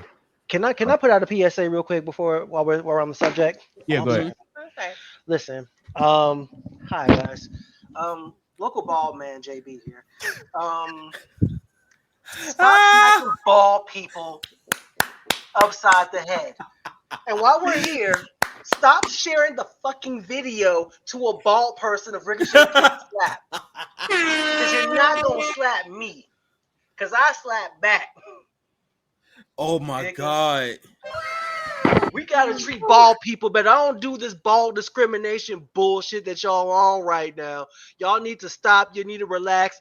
And you know what I'm saying? You need to cool out like the other side of the pillow. Oh, you don't know nothing about that because you're not bald for real. Because that's just hearsay for y'all. Because that's the real. Because the cool on the other side of the pillow, that's not the real joint for us. Yo, look at the vein on his I don't know head, if y'all bro. I don't know if you jealous. Look, he feeling it. I don't know if it's hateful or if it's some sort of that one portion of his bald head pulsating right now. You see it. But the fact of the matter is, y'all need to get off bald people's tip, okay? Get off the tip of our skulls, okay? Assholes. Fuck out. Yeah, man. I'm sorry. Every time I see your video, freaking You ever seen an enraged milk dud? God damn. Just holy shit. We do not discriminate against bald people, but damn. When I tell you, I got sent that video like 3 times, bro. Like, JP's bald. Look at this, James. Fuck you. Y'all better be careful, bro. JB said, you slap my meat, I'm slapping your meat back. Hey, yo. That's what he said. Did you not just say that? Did you not just say you slap my bald head, I'm gonna slap your bald head back? You said that. Phrasing, guy. God's My guy watching, phrasing. man. That's all it was.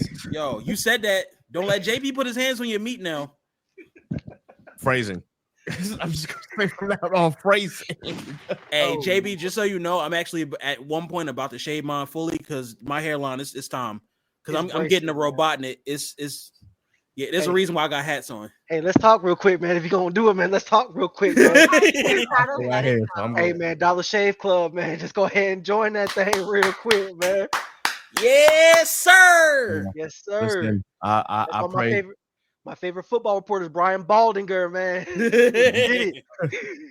Nothing against bald folk, man. Y'all out here doing y'all thing. I just pray that I'm already graying. I want to try to keep as much hair on my head as I possibly can. Take my beard before you take my locks. That's all I say, God. That's all I gotta say.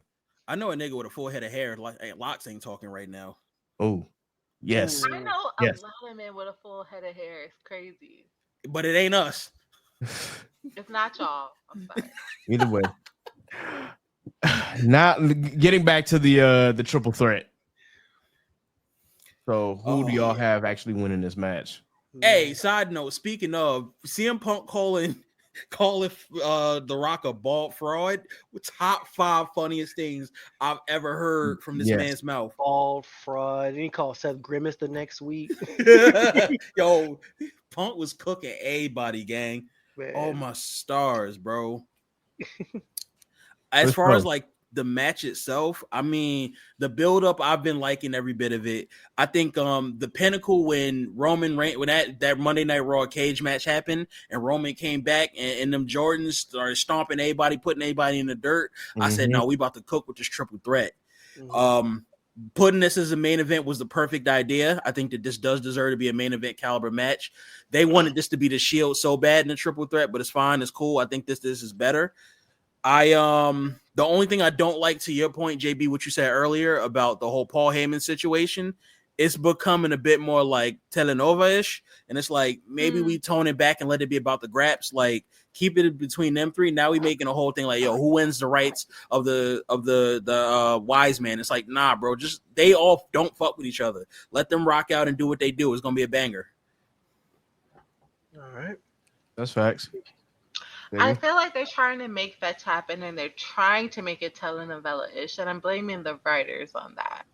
Mm-hmm. Because they're trying to make it seem like who's competing for its attention, but it doesn't have to be that, but the writers are making it that. Like, it could just be we don't fuck with each other.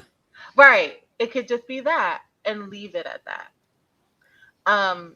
You all know how I stand about it could have been a 4-way. That's that. And for winning, man, I don't even know how to say this without the context. Y'all don't have the context. He has the context. I feel like they might try to give it to Punk, and I hate that. She does not roll with Punk like that. It's not that. I feel like the storyline is dry. From where I hopped in, it's just like I'm so tired. I want Seth to take it because I love Seth so much. But maybe they might give it to Punk as like a final. Maybe I would be overjoyed if it was like Punk won this and now we're gonna wind him down situation. I feel like we're gonna be stuck with Punk for a minute. Like I feel like that bag is way too different, and he got some gas left in the tank. They feel like they're going to make sure that they keep feeding him all these opportunities and stuff. You right about this being a perfect wind down situation, because once he gets this, it's like, what else is he really wrestling for? He got his WrestleMania main event. I don't want Seth to win only because I'm going to be honest with you. I have, what's the word I'm looking for? Fatigue. I have Seth Rollins fatigue in general. I just feel, and honestly, it's the same with like Becky Lynch and stuff. Like, they're both amazing wrestlers. Love what they do. Love what they did. Love everything about it. But also, it's like y'all could kind of go away for a little while and it be okay. Like Gunther is falling into that realm right now for me too. That's fair. All right. I always want my tribal chief to come out on top. Oh, Momo was a Rome. Always, we love and respect our tribal chief. But I think story wise, it definitely makes sense for Punk to win. First main event, get the dub in his first WrestleMania in well over a decade. Like have the favor, Paul, whatever. Him and Roman, I think, is slated for SummerSlam. So I think that's the direction they're going. But also, we're gonna get that Cena Punk run back, and I think it's for the championship. You might be on something. I'm just saying, man. Bookmark this. Hey, I don't blame you for that thought. I think for me, I'm kind of with you on the Seth Rollins fatigue. And not to say that he's not an amazing wrestler, man. Kobe, like, he puts in a lot of work. Like, all respect to Kobe Lopez. Like, that man really, like, has put the company on his back for multiple years at this point, especially last year and the year before, and even parts of this year. Like, he does what he has to do. I think this would be the perfect time for him to, go home and be a family man. Go home and be a father.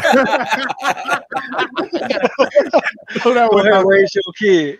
Yeah, like this is the perfect time for him to do that. So I think that it would be very surprising if Seth wins. That would be like my surprise winner of the night, like Seth actually coming out on top of this.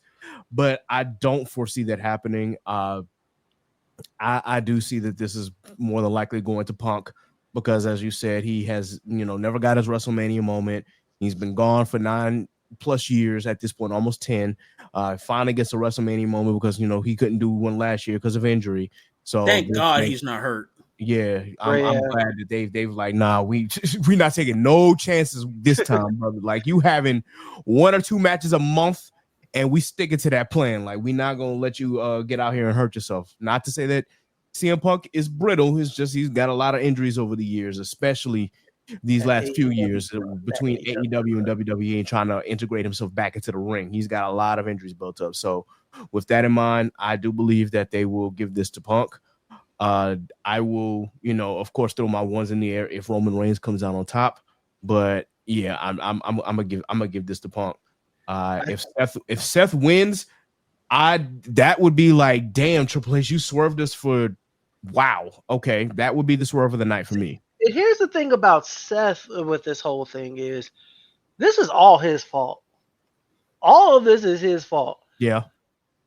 Like, really Roman is the monster that he created. Mm-hmm. Like, he stoked the fires when Punk just said, leave me alone. Right. So he has instigated all of this, and this has been 10+ years in the making. Him winning would definitely be a Triple H swerve. Mm-hmm. I wouldn't say it would be heights of the century, but man, that would be something. But he doesn't deserve this win. Punk is the only like relatively, I say relatively because none of them are good. He's the only relatively good guy in this. He the lesser of all evils. He is the lesser of all evils here. Seth is great and he can do no wrong. I mean, listen, he can do no wrong except back in 2016 with the chair. To this day, bro, I hear the no bop. They shot her around the world. Yeah, she wasn't watching wrestling then, but that was pain. Yeah, when the Shield broke up, I was like, wow, like that was one of those moments I will never forget where I was. I literally was just like, no, they did not. I fully expected for, at the time, Dean or John Moxley to be the one to turn heel on everybody, not Seth. Yeah. That I was like, wait, Seth? Oh shit. Especially a couple months prior, Seth is the one that got them to reinvigorate and come back together after they were teasing breaking up. Mm-hmm. That sounds like prime cinema. It was. It was. Yo, like I never. Go ahead, man. No, I was gonna say I never believed in magic until I seen my dog turn to a snake. That was crazy, bro. That's a bar, yo. That's the bar. Man, the Shield's my favorite faction in wrestling history. Like just the way they just kind of went from town to town with the all black coming through the crowd, just whooping asses and triple power bombing folks and moving on to the next one. Man, even to the build to their last WrestleMania match where they had that 12-on-3 tag team match and they systematically whooped everybody's ass throughout the night. Yep. Oh my God, the Shield were so good. And just for Seth to throw that away, man, and just like you were saying, Ked, like I remember where I was working that night. I was working as a cashier at Walmart that night. And like Monday Night Raw, I came home right after it ended. And I'm talking to my homegirl, Rhonda, shout out to Rhonda. And she's like, oh my God, I can't believe the Shield broke. I'm like, what? Damn. I went to hit YouTube and I saw it, man. And, Crazy. Man. Yeah, man. Yikes. I can't believe you got spoiled like that, bro. I was literally watching in real time. That's because I'm such a Shield head, everybody just assumed that I watched it live. Yeah, man. That's why I had to tell people, hey, no spoilers, please. Like, I have to stay off, especially when Friday Night SmackDown rolls around. I have to tell people, like, yo, please do not spoil me. I have to stay off Twitter. I have to stay off Blue Sky, because Blue Sky will be the first to spoil something now when it comes to just because of the crowd that I'm in. I'm like, man, dead ass. Tommy. Yeah. So anyway, before we get into night 2, here's the question of the day. Will Randy Orton wrestle at WrestleMania? Yes. They're going to figure it out. For sure. Who will his opponent be? It's got to be Nick Aldis, bro.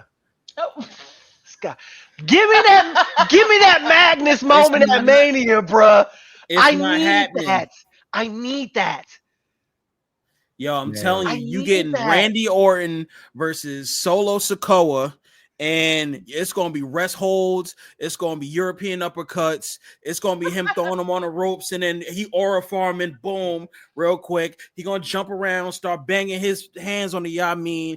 You're going to see the fake RKO that missed. He going to do the spike or whatever. Then all of a sudden, somehow he going to do the back thing, boom. And then all of a sudden, somehow it's going to be an out of nowhere RKO. And then Randy going to get 1, 2, 3. I already told you the match. You don't need to watch it. Vonny, I don't think you hear me, bro.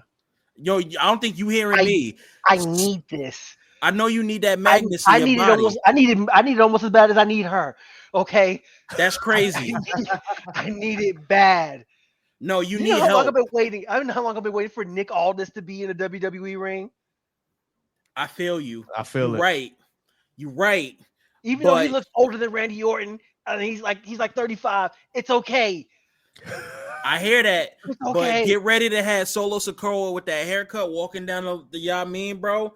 Get ready to see that. Man, dog. Aleister Black, if you're not gonna give me, don't give me Solo here, bro. Yeah, and that would be a fire match too.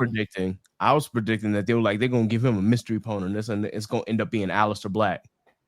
Like, that's who I was suspecting, if not, Nick Aldis himself or Solo Sikoa. So there's 3 potential ways that this can go. But I want to see Aleister Black make his return. Win, lose, or draw. I want to see that match just because. But that's just me.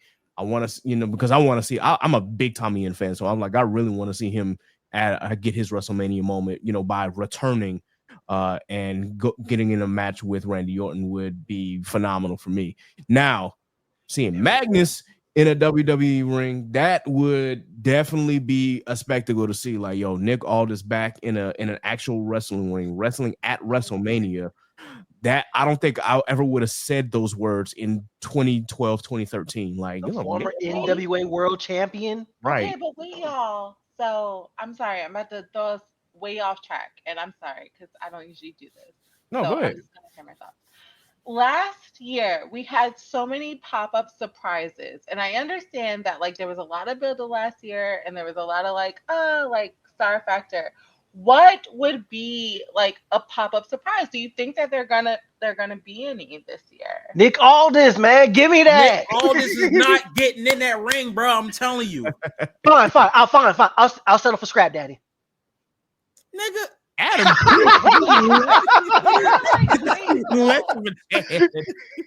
I'm sorry. We can get back on track, but I was just wondering because last year was the year of surprises. So it's You right, but my thing is, as far as comebacks, we gonna get Speed, we gonna get Kai Cenat, we gonna get goddamn Travis Scott. Streamers. Yo, somebody got to get Travis Scott a receipt, bro. Oh, Cody's got that receipt coming, bro. I know On my Cody spirit. coming. Cody's got that receipt coming, bro. That's gonna be all over the news. Yo. Travis Scott sustains black eye. Listen, bro. Listen. Cody was holding his ear for like 3-4 weeks to his own pyro. That receipt coming, bro. Dog, man. Like, why was? Anyways, we know, man. We know. Yeah. This and it'd be shit like this. This is why you get Flo Rida, fucking Pitbull instead, man. I remember those WrestleMania. Flo Rida was showing up when you said his name more than Joe Hendry back in It'd the be day, shit. bro. Now, when WrestleMania 42, when we get Logic in that ring, I don't want to hear shit. Hey, yo, didn't he retire? Huh? Didn't he retire from rapping? Hey, listen, Who knows, bro. man? Can we just stick to Jelly Roll, please? Jelly Roll will be no. Jelly Roll would be more predictable than Logic getting in a wrestling ring. That's for sure. For sure. Y'all gonna get Shabuzi and y'all gonna like it. I would love to love see movie in a wrestling ring. I would Hey, too. man. Yeah. Yeah. But sorry, when I'm thinking about Randy Orton and who's gonna face, I was thinking about all the surprises last year, and so I just wanted to ask that. But we can get back to Randy Orton. No, I appreciate that comment though, because this is a legit question. Like, we definitely got a lot of surprises last year, a lot of pop-ups. I would not be surprised if there are any. I can't really predict any just because the card seems a little more straightforward this year. JB, I got one. You A dare real say one. call this. A real one. I'm not Okay. gonna say they call this. I've already I let swear that to get out of the God, if bag. you say Scrap Daddy again. I can't say that either. I already said it once. I can't unring that bell. Okay. George Kittle with Penta. Maybe. I mean, yeah. That would be interesting. They gotta stop making George Kittle because they in Vegas, right? Yeah. They in Vegas. Y'all gonna get Max Crosby. Yo, shut Nah, niggas gonna get Jimmy Garoppolo in that ring. And Porn star y'all Jimmy? got to porn. Bro. You talking about stashes? All right. Listen, We gonna get Ashton Jency. y'all gonna get bald ass Brock Bowers in that ring, and y'all gonna like it. I would like Brock Bowers. They gotta have some Raiders in there. They ain't got no stars for real though. For real. Bruh, that would be hilarious. Henry Ruggs not getting in that ring. Via yeah, satellite. Let's Anyway. all right, next. Moving on. Night two. We gotta move forward. Night 2. AJ Styles versus Logan Paul. I'm gonna say AJ Styles, though I know they'll probably give it to Logan because why not? Because money, because ratings, because everyone loves to hate Logan Paul. I personally do not like Logan Paul or Jake Paul or any of the Pauls. Like, they can all go to hell for all I care. But with that being said, like, AJ is really like on the back half of his career at this point. The win doesn't do him any real favors. So it only makes sense for Logan to win this. However, if AJ does win, I mean, I'll be a little more excited about that. But I mean, whatever the case may be, the match is going to be fine because unfortunately, as much as we despise Logan, he can go in the ring. So it is going to be a fine match. I just don't really care for this match. So yeah, my pick is Logan. There's a reason why I feel like we should. I loved Logan before I knew what he was about. He's a good athlete. He is, but then we see them Japan videos and shit, and it's just like why are you a thing?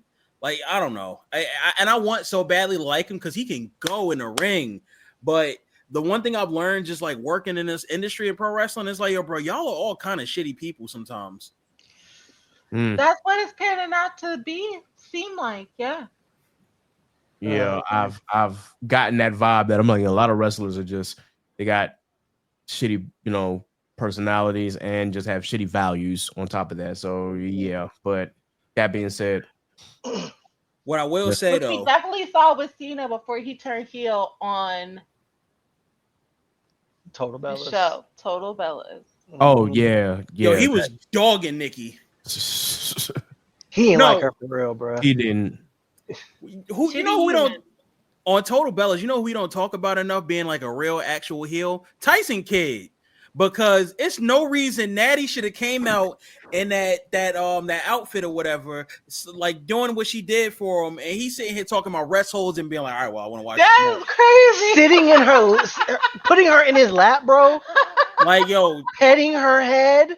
I knew you was doing this for the ratings, but at the same time, Tyson, bro, gang. Nah, we were the only fans that night. You feel me? I didn't even see that episode, but if she comes out, you know, because I know what you're talking about, because I did see that clip, but if she comes out wearing what she wore and I'm Tyson Kidd, hey, I'm talking about wrestling hoes, but it ain't about actual, like, what's going on TV. We talking about we go to the back real quick. Listen, I'm a sharpshooter that night, you feel me? We're gonna put her ass in the dragon sleeper. Yeah, we can lock legs. We about to have a heart attack tonight for real, for real. What's good? You know what I'm saying? A heart attack. Heart attack, yes. You are a sick individual. Yo, find God, bro. Jesus is Lord. I found God, my guy. But yeah, I gotta throw that. I had to throw that one out there, bro. Yo, what was we talking about? We taking off the blue blazer that night. But we were talking about might make a little nugget. AJ Styles and Logan Paul before we got off on the tangent of who the true heels are. Oh yeah. No, you're AJ. I got Uncle Allen, Flat Earth. Yeah. The real win is Karrion Kross. He should have been in this match, but I like what they doing with him. They doing with him what they was trying to do with I think he's dead. God rest his soul. Chris Kanyon was supposed to be that guy that was supposed to be the one that's like an anarchist on the back end, like kind of planting seeds in people, making them do shitty things, and you don't realize he's doing that. Karrion Kross is perfect for that. It's giving him a reason. It's giving him opportunity. He can go in the ring. Yes. I think like he could really fully be that type of person to just like sow the seeds and make everything just be utter chaos. Like I love what they're doing with him as a slow burn. He don't have to be in a ring and he's money every time. Him versus AJ Styles is a match I would like to see. And if they let them like go, like you give me NXT Karrion Kross, it's gonna be a banger. Fall and pray. For sure. I think that's somebody. I think Kross is somebody they're setting up post Mania. I think he's my early pick for Money in the Bank. Keep it above. I would not be surprised, bro. But yeah, like his promo game right now is money, and I think that's the one thing that was missing from him is his promo game, and he has just turned it up several notches over the last couple months. And low key, everybody he's talked to, everybody he's infected. Like he first came back, he infected the Bloodline. They broke up. The Miz and R-Truth. They broke up. Got to the New Day. Now they're heels. Now he's done with Uncle Allen. Yeah. Karrion Kross, the Puppet Master. Yo, I want to see more of that. I like what they doing there, bro. Like spread that evil. Indeed. All right.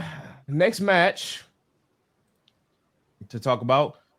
The WWE Women's Tag Team Championship match, Liv Morgan and Raquel Rodriguez versus Bayley and Lyra Valkyria. Big MAGA Cool and Bird Lady in the same match. Big MAGA Cool, a.k.a. I wear sunglasses because I'm a heel now. Who do we have? My love, you want to go first? You guys put me first. Ladies first.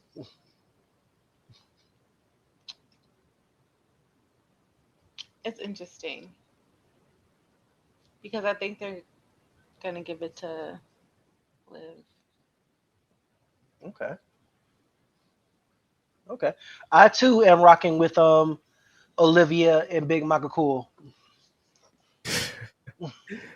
Sorry, Bird Lady. And with the added bonus, I think we're getting a Bayley heel turn after they lose.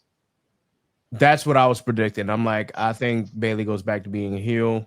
And yeah, she's going to eventually get that IC strap off of Lyra. That's what I'm predicting. That being said, yeah, Liv Morgan and Raquel are the winners here. Bayley about to play Duck Hunt. Yeah, Duck Hunt. Dang, dog. Why are you going on birthday? So I can't say what I really want to say. Hey, all I got to say is, I know No, I'm not gonna say it because this is public. This is going up on the World Wide Web. Oh, Not saying that they On- deserve it, because that's not what I think. Ooh. But I think for storyline, that's who's gonna take it. Fair enough. I will say that I know a lot of people on Blue Sky were complaining about, Lyra kind of having like a dry character, which they're not wrong, but for me, Lyra can just go in the ring, and if you give her like more matches to where like she's not really speaking all that much, but she's in that ring and she's just showing that she's about that Graps life, then at that point, yeah, keep the strap on her. As long as you build her the way that y'all like, don't start off the way that we started off this women's IC championship run, because that was kind of like, that's a poor build.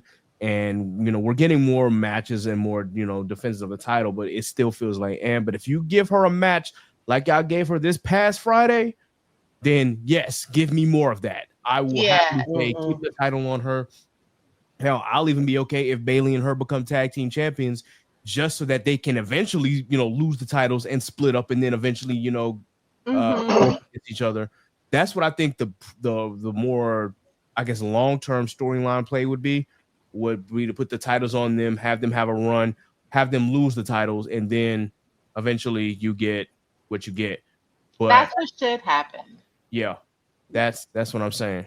What Ked said to y'all is that Lyra can wrestle in the ring, but her personality is Thanksgiving turkey dry because she the bird lady.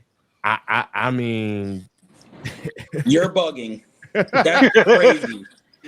I didn't go that far, but I did say, like, yeah, that sometimes the character is like, okay, Lyra, who are you? But when it comes to Graps, nah, like I'm a stick by Lyra. Like I was with her when she was NXT Women's Champion. I will be her supporter as she's Women's Intercontinental Championship champion. Mumbling my words. So long as she can continue to give, in the words of Sheamus, banger after banger after banger. Give me them matches, and Lyra can hold that title for as long as she can. I'm not against it. Yo, so to my point, right? First and foremost, my computer just went to hell on me, and I'm restarting it back up now, which is why I dropped off and back on. But you can't hold a real nigga down, bro. You can't hold a real nigga down. That being said, the whole Lyra situation, she need a stable. She need like a partner or a group. And the reason for that, again, y'all say it's her promo work. I don't think she's a bad promo. I think that she does more when she has somebody to bounce off of her. Mm-hmm. No free bullshit. So what you're saying is that Lyra needs a flock. I hate you so much. I hate you so much.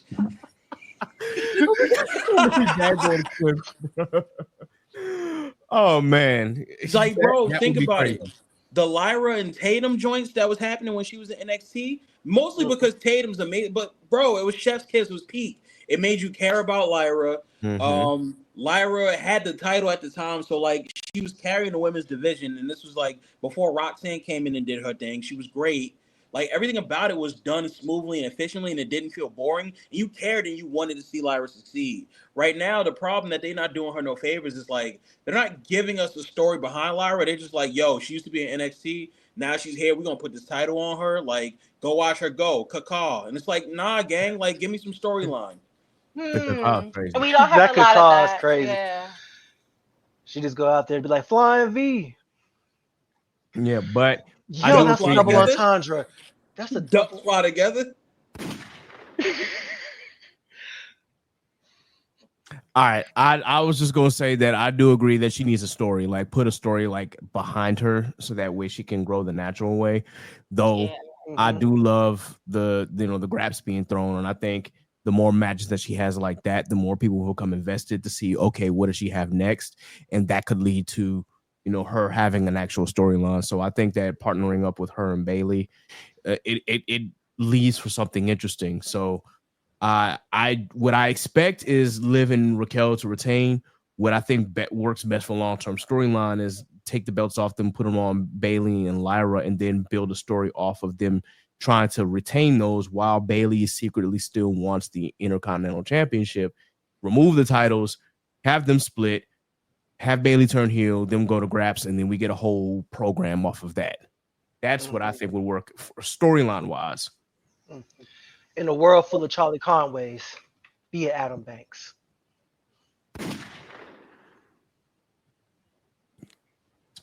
Spitting. If you know, you know.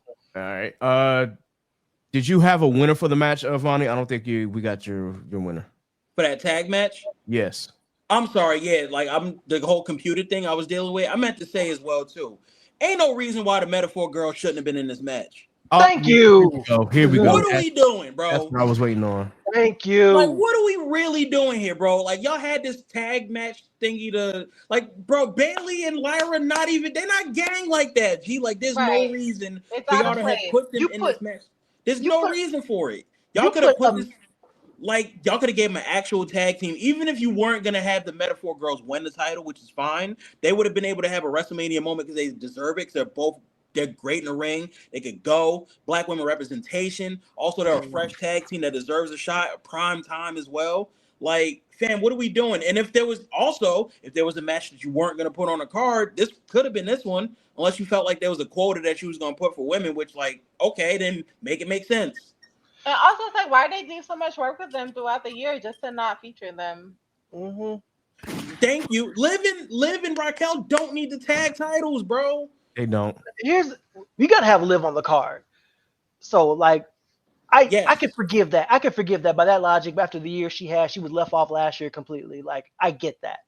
Oh, Vonny gone. He's back. Okay. we mourned you real quick. You came right back. You're like, oh no. Oh damn it. What can you hear? Either way. But yeah, like you literally had Bailey and Lyra run through every legitimate tag team in the gauntlet. They came in first. And they ran through every team, bro. You could have had Shayna and Zoe there. I would have been cool with that. The now 2-member PFC. Stud line.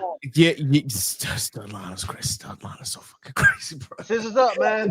So even a stud? I thought. I don't think she is for real, but we still running with it, man. That is so insane, bro. But yeah, it's so crazy. That would have been interesting. Shoot, I honestly wanted to see the KC the kill party the kill. girls acting tag in the tag division. Yo, like, what's up? Yo, if they're only half a scissor now, you could call them Kill la Kill.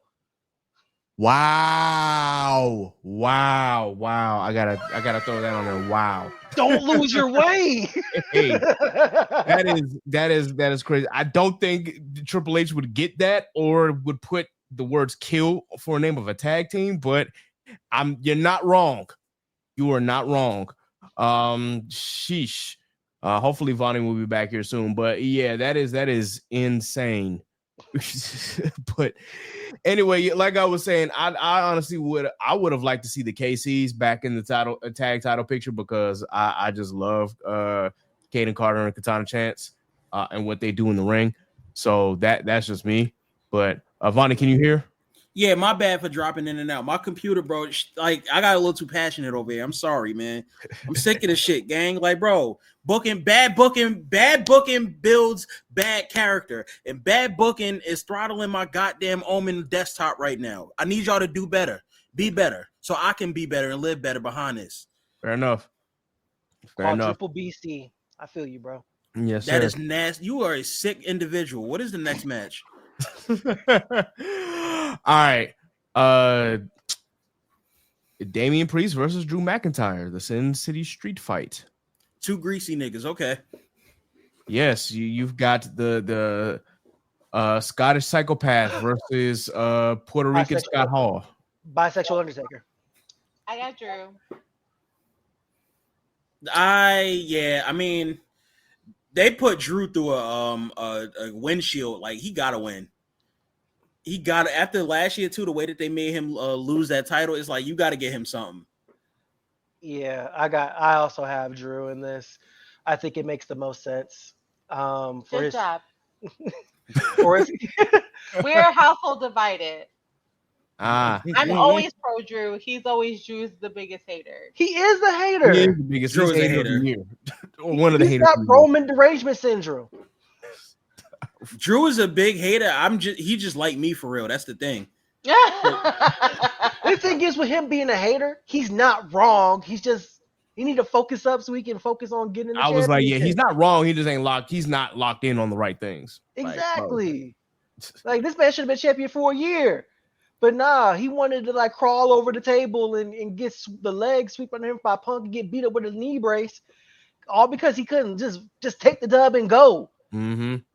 Like, And see, goddamn. that would be my whole thing. If I'm facing him, I'm be like, bro, you're not wrong. You just not locked in on what's important. Exactly. Like you letting the little shit get to you, and that's why you keep failing. I would have dug into Drew with that. I'm like, but you know what? It is what it is. Take accountability. Yes. That being said, Like, nigga, you wasn't that upset. You was singing American Pie after you lost to Roman. Damn. Listen, it really makes for me. I'm gonna be different. I'm gonna pick Damian. Just because I'm a Punishment Martinez fan, as I told y'all before. Like I'm gonna stick by my guy. Do I expect him to win? No, but this is a prediction show, so I'm predicting Damian Priest to win. Now, if he doesn't, and we like Damian, and he has a good backstory, and we want him to win in all things. Yeah, absolutely. Just not this one. I get it. This is technically his first singles match at WrestleMania. Technically. I guess it's gonna be technically his first full match at WrestleMania. His first scheduled singles match at WrestleMania. Yeah. So with that though, I am, as I told you, I'm the biggest fan of Puerto Rican Scott Hall. I do want him to succeed. So we'll see. We shall see. The fatal four-way for the Intercontinental Championship: Braun Breaker versus Penta versus Finn Balor versus Dominic Mysterio, aka a real luchador. I got this, man. Okay, who you got? I got Latino Cheat. Latino Cheat. Oh. Wow. I got Latino Cheat for the dub, man. It's time. Put that belt on Dom, man. Dom been putting in work, bro, on the low ski, bro. We don't even talk about it for real. We don't. Listen, I'm letting y'all know now. I am Finn Balor hype to the death. Finn is my guy. Finn is my favorite active wrestler on the WWE roster, male side. Like I'm walking there. He's that one for real, but he's not walking out of WrestleMania with that title. I'm letting you know. He's not walking out of that He's not walking out of WrestleMania with a family, bro. Like no, the Judgment Day is Reynolds for that. It's wraps, bro. It's done. It's GG's. You are out of there. Bro. It's Joe Ver. You are cooked, buddy. Like they getting him out of there. Yeah, well done, like a state, bro. Hockey puck style. You know what I'm saying? Knuckle puck time. Drew, y'all call me the wild boy. Damn. He's losing. So Braun is losing that title. Let that be known. Penta is not going. They're not going to put the title on him. Yeah, not going to put the title on him yet. Even though bro be aura farming, his entrance is going to be insane. Dog. Yes. That walk, bro. I'm doing that walk down my wedding. When I get married, I'm doing that walk down the aisle, bro. Yo, like you better let him. She looking at like no.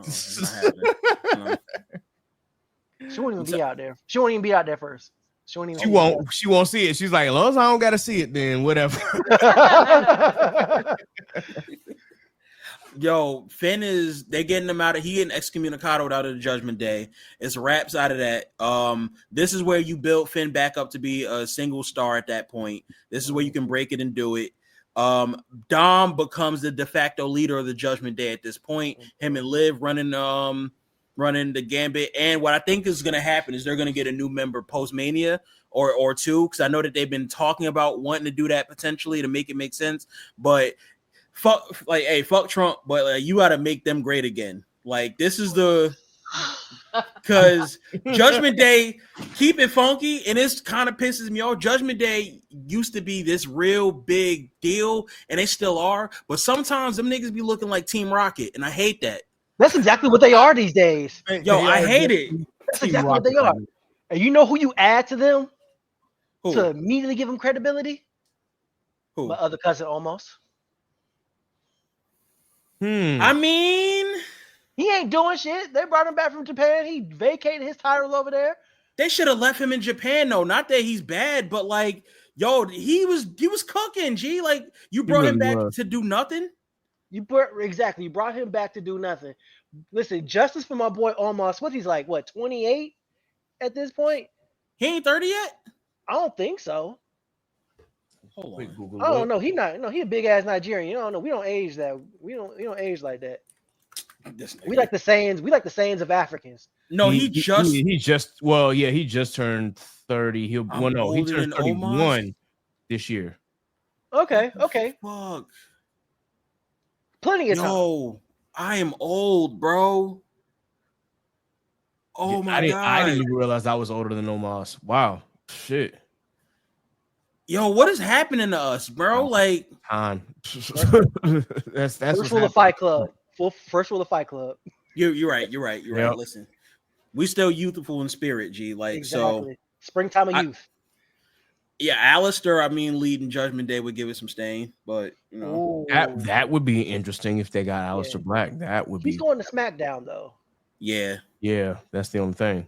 Like he could have reformed Judgment Day and like just kind of gave them some gumption again, like that. You know, but I don't know shit. I thought Stephanie Vaquera would have been great in Judgment Day when they first signed her.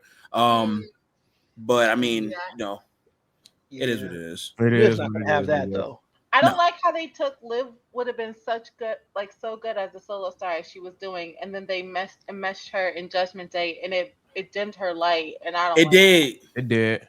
Mm-hmm. Yeah. They made her become like the side piece Candy to Dom, and it's like, yo, side piece material, Jersey girl. Yeah, you feel me? She got more accolades than him. And a case in point, bro, listen, the lesson learned from the Judgment Day is men always bring women down. When you think about that. Hello. Hey, JB, enjoy that couch, buddy. I must say, cuz, like, first of all, that unnecessary stray. Like, damn, bro, we live together. What the fuck? You ain't got no name, brother. What you say fuck me for? Get my carrying cross on. All right, so I guess I gotta make my prediction here. I do agree that right now the Judgment Day vortex is real, and I really wish that they would either like get rid of it or do something to make it relevant again. And so I'm fully on board with that. As far as who wins, I honestly like. It's no point in putting it on Finn at this point. Penta, he just got in the door, so it only makes sense to either put the belt on Dom or for Braun to keep it. So for me, I'm thinking that if they're gonna put this belt on Dominic Mysterio via some form of shenanigans, and Braun is going to start moving on to bigger and better things. Penta is gonna eventually take it off of Dominic, not before he has his one-on-one with Braun. No, we got to see that. And I really hate the way that Blue Sky talks down on my guy Finn Balor, and they started calling him Pin Balor. I can't stand Balor's, yeah. I hate that shit so much. I hate it so much because but it's Finn so funny. Is definitely one of my favorites, and I'm just like, dog, why y'all gotta call this man that, bro? Like that is. He has the most losses in the last year. Yeah, it's and unfortunately, the nicknames it works, it sticks, and it's because of that. But yeah, I need Dickhead Finn in 2025. After this point, I don't give a shit about nothing but nobody, nothing. Nobody was on my side. I'm full rogue. Give me NXT Finn. Yeah. Yes. That second run. Okay. All right. Yeah. Yes. Yeah. Give me that second run. Give me Prince Balor back. Like, I need Fergal Devitt to get back into his Bullet Club bag and just start being like, can we get around? Can we get the Rock and Roller, please? Yes. Yo, bro, please. The real Rock and Roller. I'm ready for it. Okay, you made one good point though about Braun and like going on the bigger and better things. Because think about this, right? Who did Jey Uso lose the Intercontinental title to? Braun Breaker. Braun. So when Jey Uso ultimately wins his World Heavyweight title, who has a claim against him? Braun Breaker. Yep. That's first opponent in my opinion. Also, consider this as well. The main event scene is it's aging out. Mhm. You put him in that main event scene, we get somebody younger who will be the youngest in that scene, and we can be there for the next 10 plus years. Mm-hmm. Because what's Yep. Braun? 26, 27? Yeah. If that. Like he's Braun still, Breaker is Braun yo, you about to break my heart. He 27. All right, 27 is fine. yeah. So like he's still very young, and he's definitely next guy up. So get him in that main event scene now. You got your next guy for the next 10 years. Mm-hmm. That's your next franchise guy because Roman's gonna be gone soon. Seth only has a few years left. AJ's about to be out of there. We'll have Gunther for a while. Jay is here now, but Jay's what, almost 40. Yeah, I was gonna say Jay is almost 40. They still got a like few more 36. years left. And Yeah. I mean, but Finn, Damian, Drew, Cody is 40. So Cody's 40, right? Yeah. So we need to start building up that next generation. Should be Carmelo Hayes. that part. Sorry. That part. Oh, That part. that phlegm. you Man, know, barely 30. He's still he young, man. Put him up. That dude can go. Can we get some Christian Casanova, please? Bruh, like need that. Christian, man. Need it badly. But yeah, that's who I see happen. I don't see Finn winning this at all. But I would love for Finn to go back, have a singles run, bring the Demon back, because the Demon is. I mean, it's good to keep the Demon away for a while, which they did. Demon should have never lost at WrestleMania to Edge. I'm sorry, Edge is a legend, but he should have never lost to the Demon. He should have never beat the Demon. Excuse me, the Demon should have won that match. The Demon should never lose ever. Yeah, unless if it was a legit audible call because of the stitches, okay, fine. But yeah, no, Demon should have won. No, it was just bad booking. Yeah, very much so. Fuck you, Edge didn't need that win. I know that they were, they kind of knew he was 1 foot out the door at that point, but Edge didn't need that win. Nah, I think Edge advocated for He did. Over. Well, I'm glad that Adam advocated for him to win, but WWE is going to WWE it, and I think at that point Vince was still like behind the scenes. That was his last WrestleMania he booked. That was the last WrestleMania. Yep. So. Yep, and because Edge won, now we're all forced to cope. Mm-hmm. I think we did there. Because Copeland is his last name. Yeah, yes, we got it. We got it. We got it. Do the knowledge. Anyway, all right. So my prediction is Dom pulls the rabbit out of the hat and wins. If it's not Dom, it's Braun. But Dom. It'll be crazy if they put the belt on Penta, but I don't foresee that happening. Too soon. Yeah, too soon. Shit. Anyway, Latino cheat. Latino cheat. All right, the Women's World Championship: Io Sky versus Bianca Belair versus Rhea Ripley, which I believe will be the ultimate match of night 2. This is hard. All right, this is where I think Io's taking it. This is where we become a house divided. We talked about this earlier this week. Well, no, there's factors. Let's see what you're about to say. All right. First of all, this build has been horrible.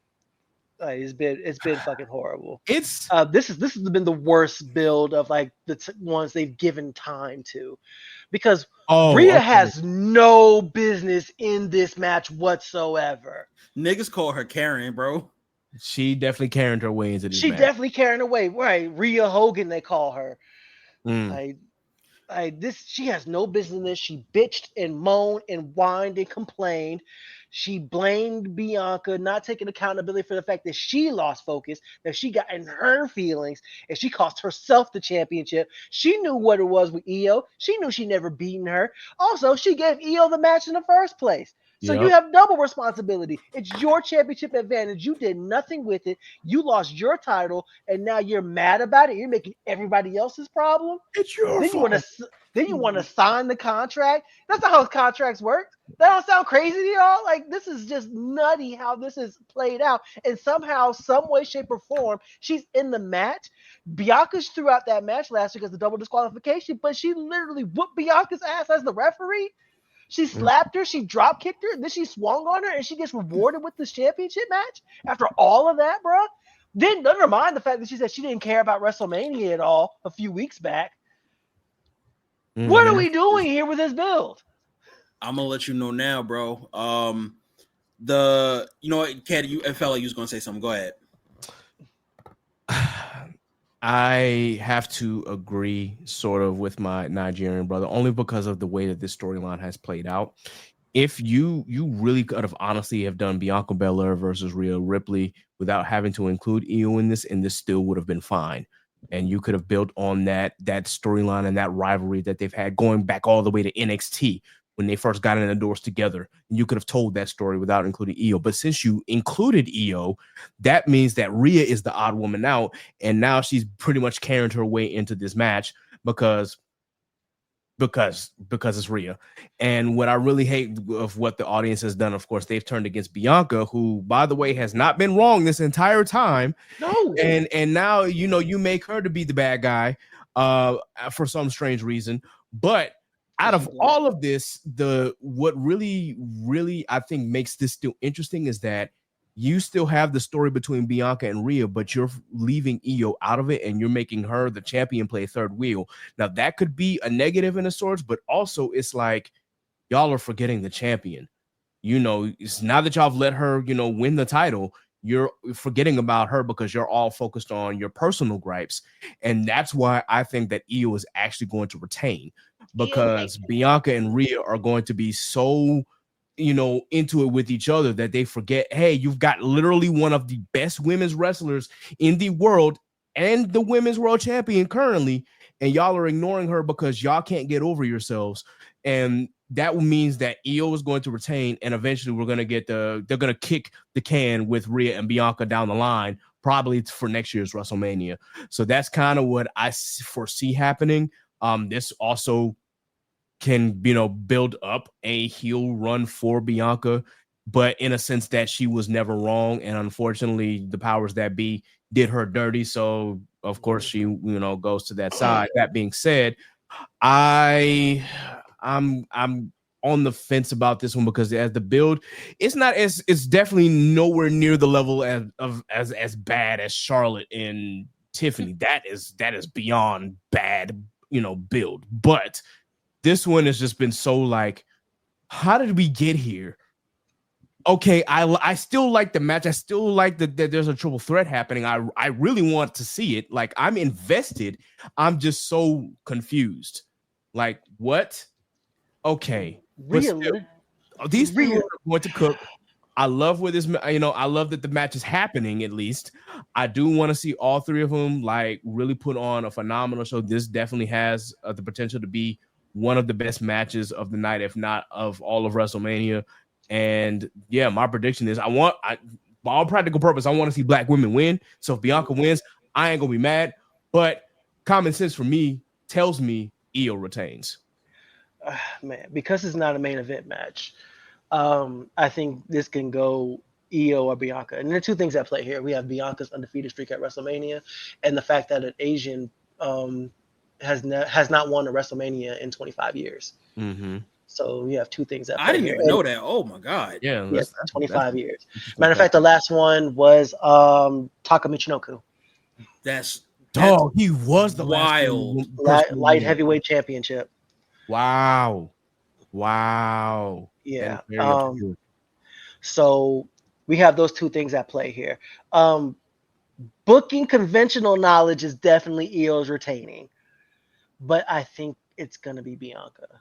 Really? I think it's Bianca. Interesting. I mean, she's the biggest star. That's Triple H's daughter right there. You and I still think we do that because I think we're gonna double back with Naomi and Bianca. That's because I think this ultimately leading to Naomi being champion. I think so. I feel like Io is walking away with that title at the end of the night. A couple reasons. First and foremost, ain't no fucking way you mush me in the face 6 weeks straight and I'm supposed to just take that and be cool. Like, you are bugging. Like, ain't no way I'm the champ and you me in the face, bro. 3 weeks straight. I don't give a good goddamn what you talking about, bro. I'm walking out of there with that title. I'm leaving here with something. That being said, I want to PSA something real quick if y'all don't mind.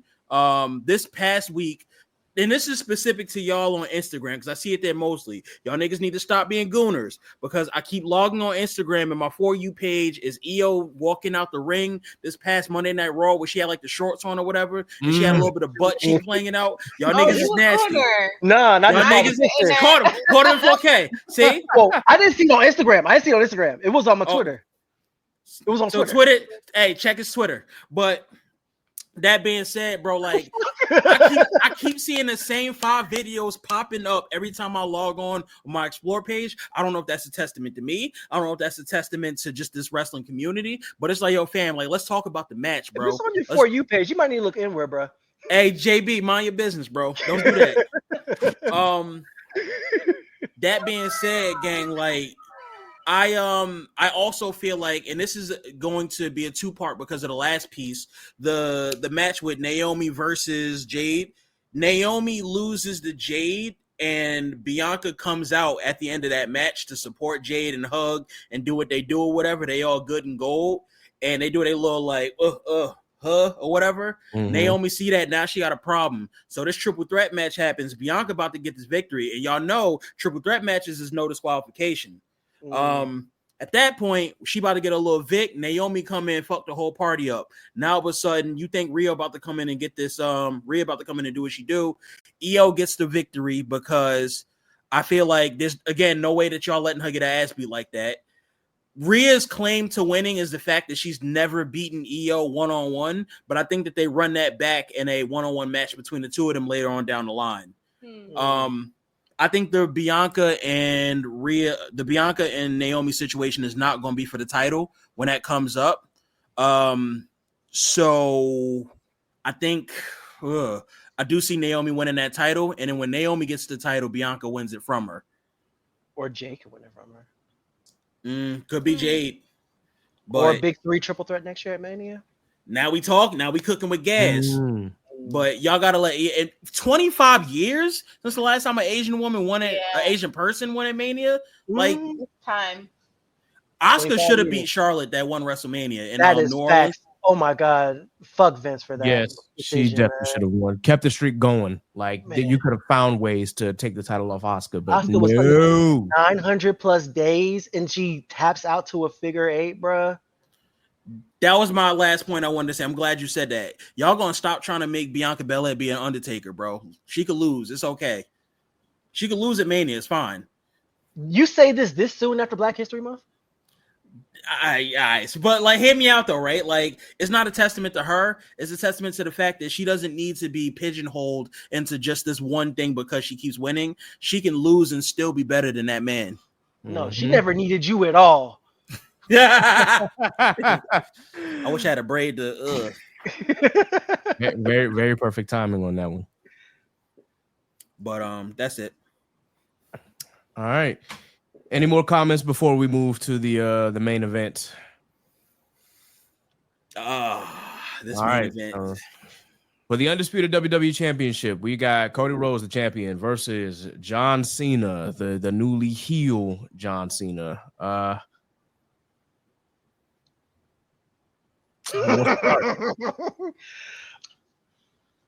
Hey, I'll say it. These John Cena promos been mid. Cena specifically has been mid. Outside of that one, the first time them two was in the ring together where Cody cooked his ass and he was talking about like the dick in his jorts or some shit like that or whatever. Like that promo between them was gas, but Cena just coming out on full Karen like, you guys have made me feel like shit this whole time, and I've been doing this for you. I'm not doing this for you anymore. It's like, yo, fam, like, you get nothing. You get nothing. You get nothing. You don't get no outfit. Because it's my shirt on, it's my face on this shirt. You don't get new music because it's my voice on that track. I'm like, okay. It's my time, and Christmas is canceled. Like, bro, sit your ass down, nigga. Like, I need Cena to not. bro. Like, Yeah, I didn't understand that. I got a comment about those whole promos, but I'm gonna let you cook real quick. no, I'm done. It's just like, yo, fam, like Cody been delivering and carrying the promos and stuff like that. I need him. He need to come back with a haymaker. All John Cena could have said to justify the heel turn is just like, I was on a losing streak. I'm desperate for that title. I sold out, and I don't care what y'all think about it. Yeah, all these terrible things have happened, and I put up with it. But the main reason is I've been on a losing streak for what, 2 years now? And with me being out the door, this is my last chance to win it. And at this point, I will do whatever it takes. That's all he had to say. That's all he had to say. I mean, I get the you get nothing kind of thing. I get y'all have treated me, mistreated me and whatnot.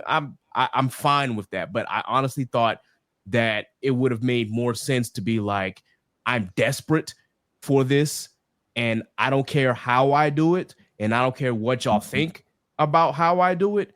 I'm going to do it, and I'm not going to let anything hinder me. Not fans, not Cody, not anybody. If it means selling my soul to get number 17, then I will go above and beyond whatever morals that I had previously to get number 17. That would have been a more like, well, okay, we get it. I'm with you on that, John. Do by any means necessary. If he dropped that kind of promo, I think that would have hit me a little harder. But still, I do like the promo battle that he had with Cody, because for all practical purposes, I think people I guess didn't think that Cody had it in him like that. And I'm just like, yo, have y'all not seen Cody's promos? I mean, yes, I get it. He's the superhero babyface right now, but let's not forget that Cody's been doing this for a while. He can get on the mic and he can cut a promo when he needs to. So that back and forth promo that they had, I was just like, we getting some cinema here. Like I'm enjoying the direction that this is going, at least with that promo battle. So we get one more John Cena appearance before WrestleMania because he's advertised for SmackDown. And then apparently he's advertised for a whole lot more SmackDowns coming up. So it seems like the obvious answer is that Cena is going to get number 17. But I mean, I'm cool either way with this match. Like if Cody retains, cool. If John Cena wins, cool. I just want to see a compelling match. That's kind of how I feel. I'm going to be the neutral party on this one. But all he had to do, I'm going to pick Cena if I got no choice but to pick a prediction. But as far as who wins and who loses, okay, I'm good with either one. And people don't know about Cody Lander on the mic, bro. Like that boy vicious. Yeah. See. Oh, before I go, do you want to go? I'm so torn because Cena's retiring this year, and so it would be cool if he won, but then that means it would need to extend. But I don't know. There's the Cody factor. I don't know. I'm not tied to either. But there's multiple ways I could see this going from a storyline standpoint and a winning standpoint. So I don't really have a thought that's concrete. Okay. I don't have a thought. All right. Yeah. I think my problem with the promos to this point, because I think he's very factual and he's been very, very true to life, and everything he said is right. And I think that's one of my biggest problems with Triple H's WWE is that the heels be having excellent points because the fans have been horrible to him, and he has been ridiculed, he has been mocked, and he has been mistreated by fans like for well over a decade. You can't wrestle. Let's go Cena. Cena sucks. Like all that stuff. Like that's been evident for like 20 years now. And I think that's what the issue is with these promos. They're more about us and not about Cody. So because they're not about Cody, it's like, why do we really care about this match the way that we should be caring about this match? Because we don't care. Because we're talking about Cody. We're not talking about Cody. We're talking about the fans and how the fans treated him. And I think it's also very interesting that in Cody's retorts to John, he is giving him a lot of the same lines that John would give other people about the fans. And he's just hypocritical about it. I think that's fascinating. And I think they did that on purpose because I think John Cena is winning. Mm-hmm. I think he's going to win 17, and I think he's going to be champion until his very last match. Whenever that is. End of the year. You think he's really retiring this year? He said at the end of the year. Yeah. His last match is going to be in Boston. In December. So, yeah. I think Cena wins. I think he's champion for the rest of this year. I think we're going to get the Punk run back. I think we might even get a Roman run back at some point. Yeah. Cena's about to play the hit, y'all. And it starts with Cody losing the championship. All right. You know, I'm not going to say this on here. Okay. All right. I just feel like all Cena had to do with this promo situation, the night that he did what he did, when everybody was asking him, well, why'd you do it? X, Y, and Z. All he had to do was say, bro, I don't answer the broke niggas and keep it pushing. That's all he had to do. He didn't have to do all of the, you did this, you didn't. Like, it was great that he gave us that, and he should have, but it's like, yo, bro, this is your moment to be a dickhead, dog. Like, give me that. Like, nah, bro, me answering you is me breaking my house rule, bro. I ain't doing that. No, I don't talk to brokies. I didn't even talk to Nikki. No. Like, I don't know, but that's that. Interesting takes. So I think we finally got out of missionary, y'all. Yeah. We've definitely have pretty much given all of our predictions for NXT Stand and Deliver, and of course both nights of WrestleMania 41. So really all that's left is to get to the Raw before Mania, the NXT before Stand and Deliver, the SmackDown before Mania, the Hall of Fame, which will happen at 11 their time, and I think 1 a.m. 1 a.m. here. Yeah, which I mean I might peep it after work because I get off at 3 a.m. anyway, so I might just watch it just because really just because of Lex Luthor, because it's a long time coming for him, to be honest.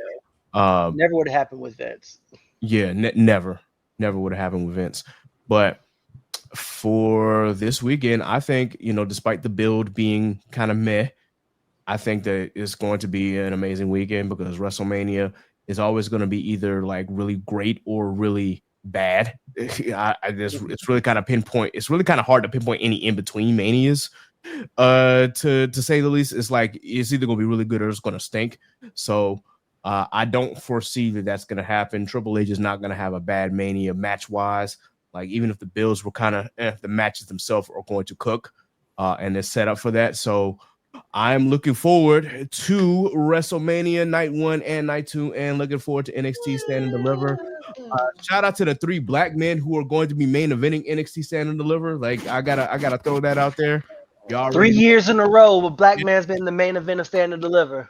Absolutely. Shawn Michaels, yes sir, you've been cooking down there. Big ups to you, man. And Shawn Michaels also has the eye. We already know what eye that is, my guy. You are doing amazing and wonderful things down there. Booker T, calm down. Hey, no. Man. That boy's like, anytime Stephanie McCarron's in there, I was like, oh, Booker T, you got to calm down, bro. But listen. I just want to say that seeing Oba, Trick, and Javon in the main event, I didn't want to point that out, but if y'all have seen the meme of this, they said that it looked like a Pokemon evolution. I bro, that's it's true. It is true, but it's just damn, bro, that's kind of crazy. Oba's a fighting type for sure. That is the Machop tree. Yes, it really is. It really is. Damn, they all got dreads too. That's crazy. Mm-hmm. Then they get progressively shorter. Yeah, they do. As the muscles get bigger, the locks get shorter. That mega evolution gonna look like JB. Hey, I'm sorry. That's my last one. My last one, gang. Oh no! Oh my god! It was right there. I'm sorry. That's my last. That's funny. We walked into that one. We definitely did. That's funny. That's a good one. All right. we got to get up out of here, man. We've been here for 2.5 hours, and it's going to be an editing hell, but we appreciate y'all pulling up to the prediction show. The next time y'all will see us is I'm going to stick to doing a WrestleMania reaction show because NXT Stand and Deliver, I might just do something where I like post my reaction because, yeah, trying to do a reaction show for all three shows is, I don't want to think about that. So, God bless. Yeah, God bless on that one. But I will at least put my own NXT Stand and Deliver. I will probably live stream that as far as like my reaction to it. And then, of course, I'll put it on the Patreon. So if you want to see that reaction, you can. I may live stream night 2 because then I'll have like the computer and whatnot up, and then I can, have the sound bar outside so everybody can hear and whatnot, so you can hear what I'm listening to and get to see my reactions in full time. Night 1, I'll just be coming off of work, because I'm taking some time off, so it may be hard for me to react in the middle of that, but we'll see what happens. Anyway, do we have any parting words for our guests? Do y'all have any businesses that y'all want to highlight? Any profiles that y'all want to highlight? Things of that nature. Oh yeah, absolutely. Shout out to my Culture Clash family. I recently partnered up with them over the last couple of months. I'm about to, as a family, as a Culture Clash family, we're doing a post WrestleMania show. So like that Monday after, like we live and we talking and we gonna talk about how we feel. And because I've been off for a while, I'm making my return to content really soon. And with WrestleMania being next week, I'm going to post up every entrance from last year that I've recorded. Stand and Deliver, WrestleMania's night 1 and 2. I might even do some pinfalls. I might even do some Wale Mania stuff. So, yeah, everything is going up this week before Mania. I'm going to do my shorts. And, yeah, look out for more. And also, MomoCon. Catch me at Momo. Catch me at DreamCon. Hey, quick question. When you throw those up, right, where are you throwing those up on? Where can we find you? Well, that's a good question, Vonny.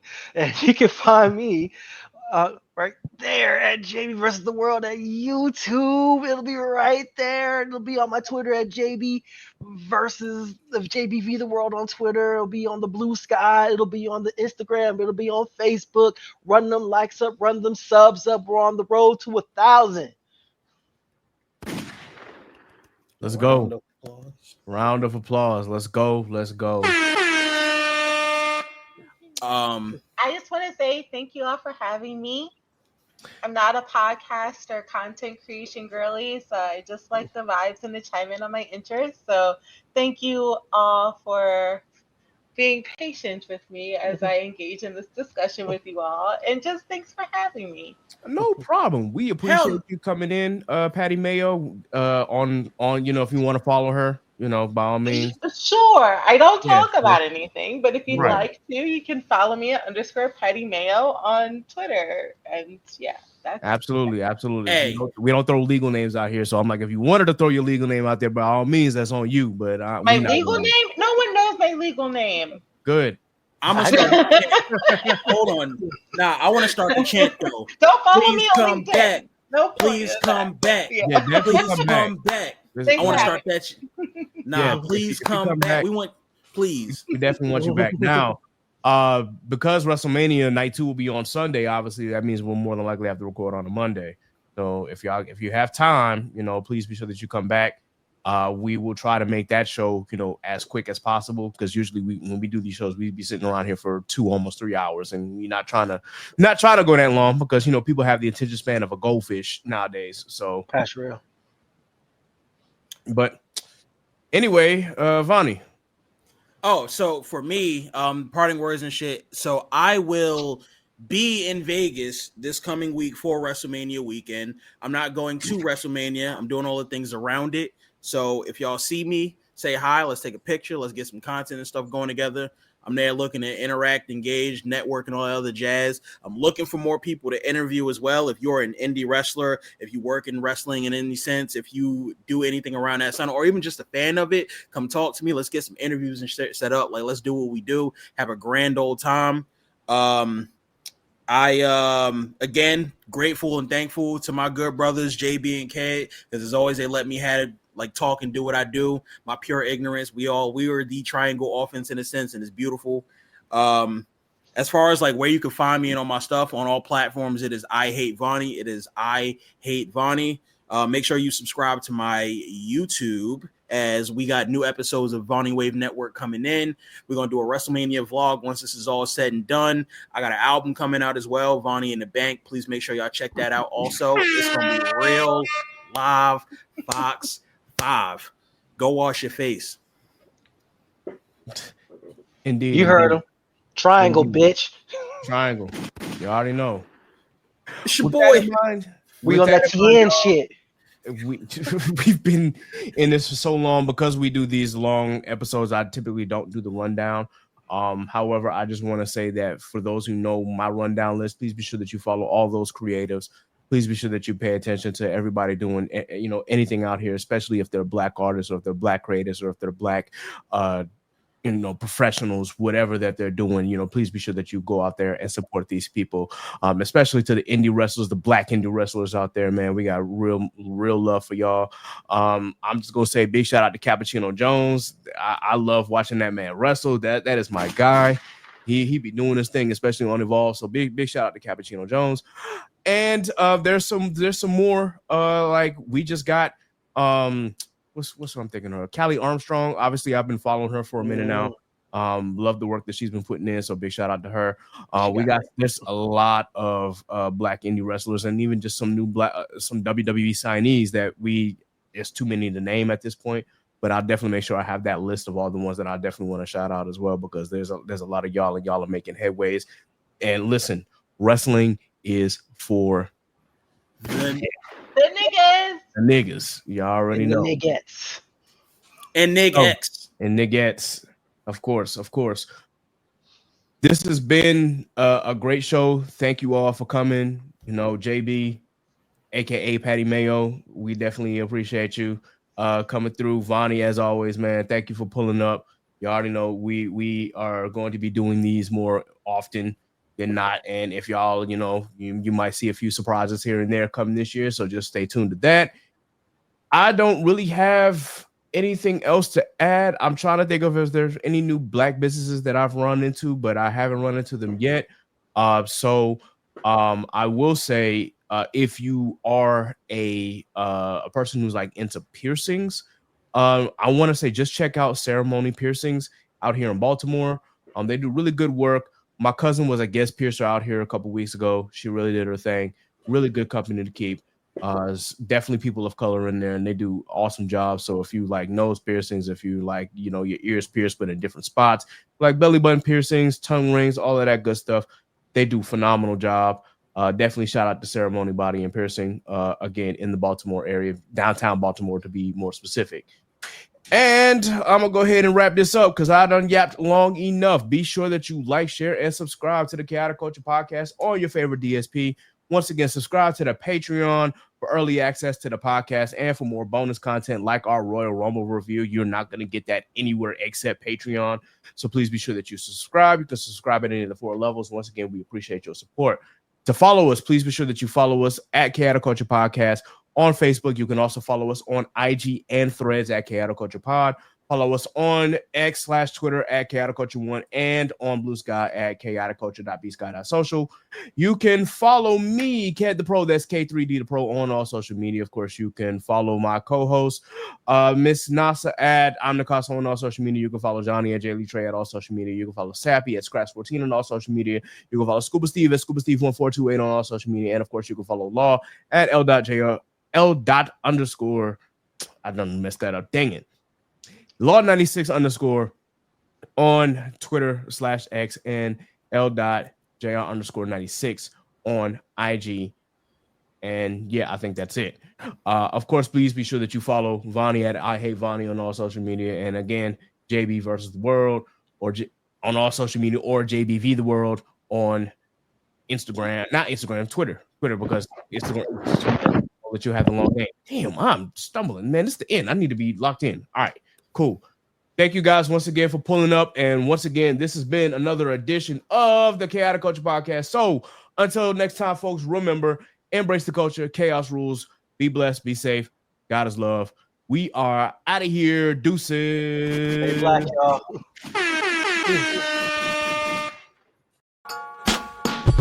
So what's the word? You are now tuned in to the Chaotic Culture Podcast. And